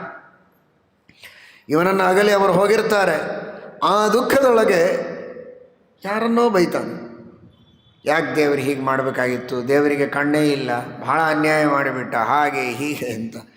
ತಾನು ಮಾಡಿದ ತಪ್ಪು ಅಥವಾ ತನ್ನನ್ನು ಅಗಲಿ ಹೋದ ವ್ಯಕ್ತಿ ಮಾಡಿದ ಪಾಪಗಳು, ತಪ್ಪುಗಳು ಏನಿದೆ, ಅವನ ಆಯುಷ್ಯ ಏನಿತ್ತು, ಅವನ ಕರ್ಮ ಏನಿತ್ತು, ಯಾರಿಗೆ ಗೊತ್ತು. ಕರ್ಮಕ್ಕೆ ವಿರುದ್ಧವಾಗಿ ಎಂದಿಗೂ ದೇವರು ಮಾಡೋದಿಲ್ಲ. ಅವನವನ ಕರ್ಮ ಇದ್ದಷ್ಟೇ ಅವನ ಆಯುಷ್ಯಕ್ಕೆ ತಕ್ಕಷ್ಟು ಅವನು ಬದುಕಿರ್ತಾನೆ, ಅಷ್ಟು ಸುಖವನ್ನು ಅನುಭವಿಸ್ತಾನೆ. ಆಯುಷ್ಯ ತೀರಿದಾಗ ಕರ್ಮ ಇಲ್ಲದೇ ಇರುವಾಗಲೇ ಅವನು ಮೃತನಾಗೋದು ಅಥವಾ ದುಃಖವನ್ನು ಅನುಭವಿಸೋದು. ಆದರೆ ಅದು ಯಾವುದನ್ನು ಗಮನಿಸದೆ ಮೊದಲನೇ ಮಾತೇ ದೇವರ ಅನ್ಯಾಯ ಮಾಡಿದ ಅಂತ ಪ್ರಾರಂಭ. ಇದಕ್ಕಿಂತ ದೊಡ್ಡ ಅನ್ಯಾಯ ಇನ್ಯಾವುದಿಲ್ಲ. ದೇವರು ಅನ್ಯಾಯ ಮಾಡಿದ ಅಂತ ಅನ್ನೋದೇ ಒಂದು ದೊಡ್ಡ ಅನ್ಯಾಯ ಇದೆ. ಆದರೆ ದುಃಖದಲ್ಲಿರುವಾಗ ಮಾತನಾಡಿದರೆ ಅದನ್ನು ಕ್ಷಮೆ ಮಾಡಬಹುದು. ಯಾಕೆಂದರೆ ವಿವೇಕ ಸರಿ ಇರೋದಿಲ್ಲ. ಮತ್ತೆ ಬುದ್ಧಿ ಸರಿಯಾಗಿ ಸ್ಥಿಮಿತಕ್ಕೆ ಬಂದಾಗ ಅವನು ದೇವರಲ್ಲಿ ಭಕ್ತಿಯನ್ನೇ ಮಾಡುತ್ತಾನೆ. ಆ ಸಂದರ್ಭದಲ್ಲಿ ಅದನ್ನು ಸಹನೆ ಮಾಡು. ಹಾಗೆ ಪ್ರಭು ಶ್ರೀರಾಮಚಂದ್ರ ತಾನು ರಾಜನಾಗಿ ಸಿಂಹಾಸನದ ಮೇಲೆ ಕುಳಿತ ಸಂದರ್ಭದೊಳಗೂ ಕೂಡ, ಅಥವಾ ಸಿಂಹಾಸನಕ್ಕೆ ಕೂಡುವ ಮೊದಲೂ ಕೂಡ, ಯಾವಾಗಲೂ ಯಾರೇ ಪ್ರಜೆಗಳು ಬಂದು ಎಷ್ಟೇ ನಿಷ್ಠುರ ಮಾತುಗಳನ್ನಾಡಿದರೂ ಆ ನಿಷ್ಠುರತೆಯ ಕಡೆಗೆ ಗಮನ ಕೊಡ್ತಾ ಇರಲಿಲ್ಲ. ಅವನ ಮಾತಿನ ಆಶಯ ಏನು ಅದನ್ನು ಮಾತ್ರ ಗಮನ ಕೊಡ್ತಾ ಇದ್ದ. ಅವನಿಗೇನು ಬೇಕಾಗಿದೆ? ಹಸಿವೆ ಆಗಿದೆ, ಬಡತನ ಇದೆ, ಮನೆಯಲ್ಲಿ ಹೆಂಡತಿ ಮಕ್ಕಳು ಎಲ್ಲರೂ ಉಪವಾಸ ಇದ್ದಾರೆ, ಕಷ್ಟ ಆಗಿದೆ, ಬಂದಿದ್ದಾನೆ, ಇಷ್ಟೇ ತಾನೇ. ಹಾಗಾದರೆ ಅವನಿಗೇನು ಬೇಕೋ ಅದನ್ನು ಮನೆಗೆ ಕಳಿಸೋದು ಮುಖ್ಯ, ಅಷ್ಟೇ. ಕಳಿಸಿದರೆ ಅವನು ಮುಂದೆ ದಾಸಾನುದಾಸ ಪರಮಭಕ್ತನಾಗ್ತಾನೆ. ಓ ನನ್ನನ್ನು ಬೈದು ಬಿಟ್ಟ, ಅವನ ನಿಷ್ಠುರ, ಅವನನ್ನು ಜೈಲಿಗೆ ಹಾಕಿ. ಅಲ್ಲ, ಜೈಲಿಗೆ ಹಾಕೋದಲ್ಲ, ಅವನಿಗೆ ನಿಷ್ಠುರವಾಗಿ ಉತ್ತರವನ್ನೂ ಕೊಡ್ತಾ ಇರಲಿಲ್ಲ ಶ್ರೀರಾಮಚಂದ್ರ. ಉಚ್ಯಮಾನೋಪಿ ಪರುಷಂ, ಎಷ್ಟೇ ನಿಷ್ಠುರ ಮಾತುಗಳಿಂದ ನಿಂದೆ ಮಾಡಿದರೂ ಕೂಡ ನೋತ್ತರಂ ಪ್ರತಿಪದ್ಯತೆ, ನಿಷ್ಠುರವಾದ ಉತ್ತರಗಳನ್ನು ಶ್ರೀರಾಮಚಂದ್ರ ಕೊಡ್ತಾ ಇರಲಿಲ್ಲ. ನಿಜವಾಗಿ ವಾಲ್ಮೀಕಿ ಮಹರ್ಷಿಗಳ ಒಂದೊಂದು ಮಾತನ್ನು ಕೇಳಿದರೆ ಅತ್ಯಾಶ್ಚರ್ಯವಾಗ್ತದೆ. ಎಂತಹ ದೊಡ್ಡ ಮಟ್ಟ ಅವರು ಋಷಿಗಳು, ಎಂತಹ ಉತ್ತರವನ್ನು ಕೊಡ್ತಾ ಇರಲಿಲ್ಲ, ನಿಷ್ಠುರ ಉತ್ತರವನ್ನು ಕೊಡ್ತಾ ಇರಲಿಲ್ಲ ಅಂತ. ಉತ್ತರ ಕೊಡ್ತಾ ಇರಲಿಲ್ಲ ಅಂತ ಹೇಳಬೇಕಾಗಿದೆ. ನೋತ್ತರಂ ಪ್ರಯಚ್ಛತಿ ಅಂತನಬೇಕು, ಉತ್ತರವನ್ನು ಕೊಡ್ತಾ ಇರಲಿಲ್ಲ ಅಂತ. ಆದರೆ ನೋತ್ತರಂ ಪ್ರತಿಪದ್ಯತೆ ಅಂತಾರೆ ವಾಲ್ಮೀಕಿ ಮಹರ್ಷಿಗಳು. ಏನು ಶಬ್ದ ಅದು, ಸಂಸ್ಕೃತದ ಶಬ್ದ. ಅಂದರೆ ಬಿಡಿಸಿ ಹೇಳೋದಾದರೆ, ವ್ಯವಹಾರದೊಳಗೆ ನಿಮಗೆ ಯಾರೋ ಬಂದು ಬೈತಾರೆ, ಏನು ಮೂರ್ಖ ಇದ್ದಿ, ತಿಳುವಳಿಕೆ ಇಲ್ಲ, ಬುದ್ಧಿ ಇಲ್ಲ ನಿನಗೇನು ಬುದ್ಧಿ ಇದೆಯೋ ಮುಟ್ಟಾಳ, ಎರಡನೇ ಕ್ಷಣಕ್ಕೆ ಬಂದಿರ್ತಾರೆ. ಅವನ ಮಾತು ಮುಗಿಯೋದ್ರೊಳಗೆ ರಿಟರ್ನ್ ಹೋಗಿರತ್ತೆ ನಮ್ಮಂಥವರು ಉತ್ತರ. ಕೆಲವು ಸಂದರ್ಭದೊಳಗೆ ತಾಳ್ಮೆಯಿಂದ ಸಹನೆ ಮಾಡಿಕೊಳ್ತಾನೆ, ಆದರೆ ಮನಸ್ಸಿನಲ್ಲಂತೂ ಬೇಜಾರಾಗ್ತದೆ. ಇವನು ಯಾವನು ನನಗೆ ಬೈಯೋನು ಅಂತ ಮನಸ್ಸಿನಲ್ಲಿ ಅನಿಸುತ್ತೆ. ಇದೇ ರೀತಿ ತಿರುಗಿ ಬಾಣ ಇವನಿಗೆ ಕೊಡ್ಬೋದಲ್ಲ ಅಂತ ಅನಿಸುತ್ತೆ. ಸಹನೆ ಮಾಡ್ತಾನೆ, ಇರಲಿ ಸಹನೆ ಮಾಡಿಕೊಳ್ಳೋಣ ಅಂತ. ನೋಡಿ, ಅಂದರೆ ರಾಮನ ವ್ಯಕ್ತಿತ್ವ ಎಷ್ಟು ದೊಡ್ಡದು ಅಂತ ವಾಲ್ಮೀಕಿಗಳು ಹೇಳ್ತಾರೆ. ಅಂದರೆ ರಾಮ ನಿಷ್ಠುರವಾದ ಮಾತನ್ನಾಡಿದಾಗ ಮರಳಿ ನಿಷ್ಠುರ ಉತ್ತರವನ್ನು ಕೊಡ್ತಾ ಇರಲಿಲ್ಲ. ಅಷ್ಟೇ ಅಲ್ಲ, ಇವನಿಗೆ ನಿಷ್ಠುರವಾದ ಉತ್ತರವನ್ನು ಹೀಗೆ ಕೊಡಬಹುದು ಅಂತ ಮನಸ್ಸಿನಲ್ಲಿಯೂ ಬರ್ತಾ ಇರಲಿಲ್ಲಂತೆ. ಬಾಯಿಯಿಂದ ಅನ್ನೋದಲ್ಲ, ನೋತ್ತರಂ ಪ್ರತಿಪದ್ಯತೆ, ಮನಸ್ಸಿನಲ್ಲಿಯೂ ಹೀಗೆ ಉತ್ತರ ಕೊಡಬಹುದಲ್ಲ ಇವನಿಗೆ ಅಂತ ಅನ್ನಿಸ್ತಾ ಇರಲಿಲ್ಲ. ಆ ವಿಚಾರವನ್ನೇ ಮಾಡ್ತಾ ಇರಲಿಲ್ಲ. ಏನೋ ಪಾಪ ಕಷ್ಟದಲ್ಲಿದ್ದಾನೆ, ಮಾತನಾಡಿದ್ದಾನೆ, ಅವನ ಕಷ್ಟಗಳನ್ನು ಪರಿಹಾರ ಮಾಡಿದರೆ ಸಾಕು ಅಂತ. ಅಷ್ಟಕ್ಕೆ ಪರಮಾತ್ಮ ಅವನನ್ನು ಉದ್ಧಾರ ಮಾಡ್ತಾ ಇದ್ದ ಹೊರತು ಪ್ರತಿಯಾಗಿ ನಿಷ್ಠುರ ಉತ್ತರವನ್ನು ಕೊಡ್ತಾ ಇರಲಿಲ್ಲ. ನಿಷ್ಠುರ ಉತ್ತರವನ್ನು ಮನಸ್ಸಿನಲ್ಲಿಯೂ ತಂದುಕೊಳ್ತಾ ಇರಲಿಲ್ಲ. ಅವನಿಗೆ ಹಿತವಾಗಲಿ ಅಂತ ಬಯಸ್ತಾ ಇದ್ದ. ಯಾಕೆಂದರೆ ರಾಮದೇವರು, ಅವನ ಮನಸ್ಸಿನಲ್ಲಿ ಇವನಿಗೆ ನಿಷ್ಠುರವಾಗಿ ಏನೋ ಕೆಟ್ಟದಾಗಲಿ ಅಂತ ಅಂದರೂ ಕೆಟ್ಟದಾಗಿ ಬಿಡುತ್ತೆ. ಅದನ್ನೂ ಮಾಡ್ತಾ ಇರಲಿಲ್ಲ. ನೀವೂ ಮಾಡಬೇಡಿ ಅಂತ. ನೀವು ಅಂದ್ಕೊಂಡದ್ದು ಆಗುತ್ತೋ ಬಿಡುತ್ತೋ, ನಿಮ್ಮ ತಲೆಯಂತೂ ಕೆಟ್ಟು ಹೋಗುತ್ತೆ, ನಿಮಗೆ ಪಾಪ ಬರುತ್ತೆ, ನಿಮ್ಮ ಆರೋಗ್ಯ ಹಾಳಾಗತ್ತೆ, ನಿಮ್ಮ BP ರೈಸ್ ಆಗ್ತದೆ. ಯಾಕೆ ಇನ್ನೊಬ್ಬರಿಗೆ ಕೆಟ್ಟದನ್ನು ಬಯಸ್ತೀರಿ? ನೋತ್ತರಂ ಪ್ರತಿಪದ್ಯತೆ. ಇನ್ನೂ ಒಂದು ವಿಶೇಷವನ್ನು ವಾಲ್ಮೀಕಿಗಳ ಈ ಭಾಷೆಯಲ್ಲಿ ನಾವು ತಿಳಿಯೋದಾದರೆ, ನಿಷ್ಠುರವಾದ ಮಾತುಗಳನ್ನು ಆಡ್ತಾ ಇರಲಿಲ್ಲ, ನಿಷ್ಠುರವಾದ ಮಾತುಗಳನ್ನು ಮನಸ್ಸಿನಲ್ಲಿಯೂ ಚಿಂತನೆ ಮಾಡ್ತಾ ಇರಲಿಲ್ಲ ಅಂತ ಒಂದಾದರೆ, ಉತ್ತರವನ್ನೇ ಕೊಡ್ತಾ ಇರಲಿಲ್ಲ ಅಂತೆ. ನಿಷ್ಠುರ ಅನ್ನೋದು ಮುಂದೆ, ಉತ್ತರ ಕೊಡೋದು ಇಲ್ಲ, ಕೆಲಸನೇ ಮಾಡ್ತಾ ಇದ್ದ. ಏನೋ ಕೇಳಿ ಬಂದಿದ್ದಾನೆ, ನನಗೆ ಮನೆ ಬೇಕು, ಹಣ ಬೇಕು, ವಿವಾಹ ಮಾಡಬೇಕಾಗಿದೆ, ಸ್ವಲ್ಪ ಸಹಾಯ ಬೇಕು, ಹೊಟ್ಟೆಗೆ ನಡೆಯೋದಕ್ಕೇನಿಲ್ಲ, ಒಳ್ಳೆ ಭೂಮಿಯನ್ನು ಹೊಲವನ್ನು ನನಗೆ ಕೊಟ್ಟರೆ ಚೆನ್ನಾಗಿ ನಾನು ಉಪಜೀವನ ಮಾಡ್ಬೋದು, ಏನೋ ಕೇಳ್ಕೊಂಡು ಬಂದಿದ್ದಾನೆ. ಓ ಇವನು ಈ ಥರ ಕೇಳ್ಕೊಂಡು ಬಂದಿದ್ದಾನೆ, ಇದನ್ನು ಇಂಥ ದಿವಸ ಇದನ್ನು ಕೊಡಬೇಕು, ಅವಶ್ಯವಾಗಿ ಕೊಡ್ತೇವೆ, ಆಶ್ವಾಸನೆ ಇದೆಲ್ಲ ಇಲ್ಲ. ಉತ್ತರಂ ಪ್ರತಿಪದ್ಯತೆ, ಕೆಲಸನೇ ಮಾಡಿಬಿಡ್ತಿದ್ದ, ಉತ್ತರ ಕೊಡೋದಲ್ಲ. ಅವನು ಕೇಳುವುದರೊಳಗೆ ಎಲ್ಲವೂ ಸಿದ್ಧ.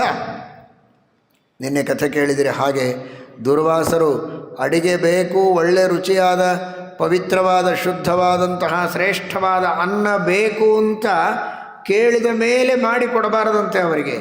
ಮೊದಲು ಮಾಡಿದ್ದು ನಡೆಯೋದಿಲ್ಲಂತೆ. ಮತ್ತಿನ್ನು ಮಾಡೋದೇನು, ಇರೋದೇ ಎರಡು, ಒಂದು ಮೊದಲು ಮಾಡಿದ್ದು ಕೊಡಬೇಕು, ಕೇಳಿದ ಮೇಲಾದರೂ ಮಾಡಬೇಕು.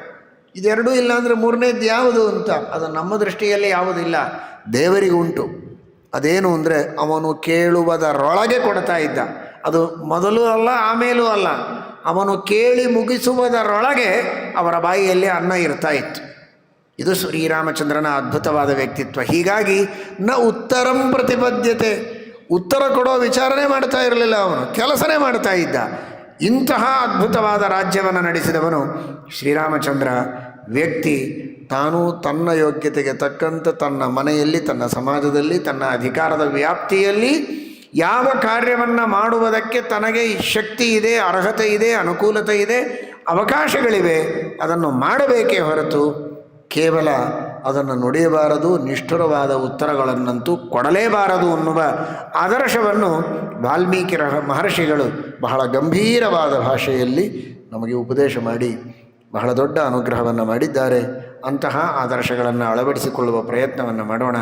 ಹರಯೇ ನಮಃ. ಶ್ರೀಕೃಷ್ಣ ಅರ್ಪಣಮಸ್ತು.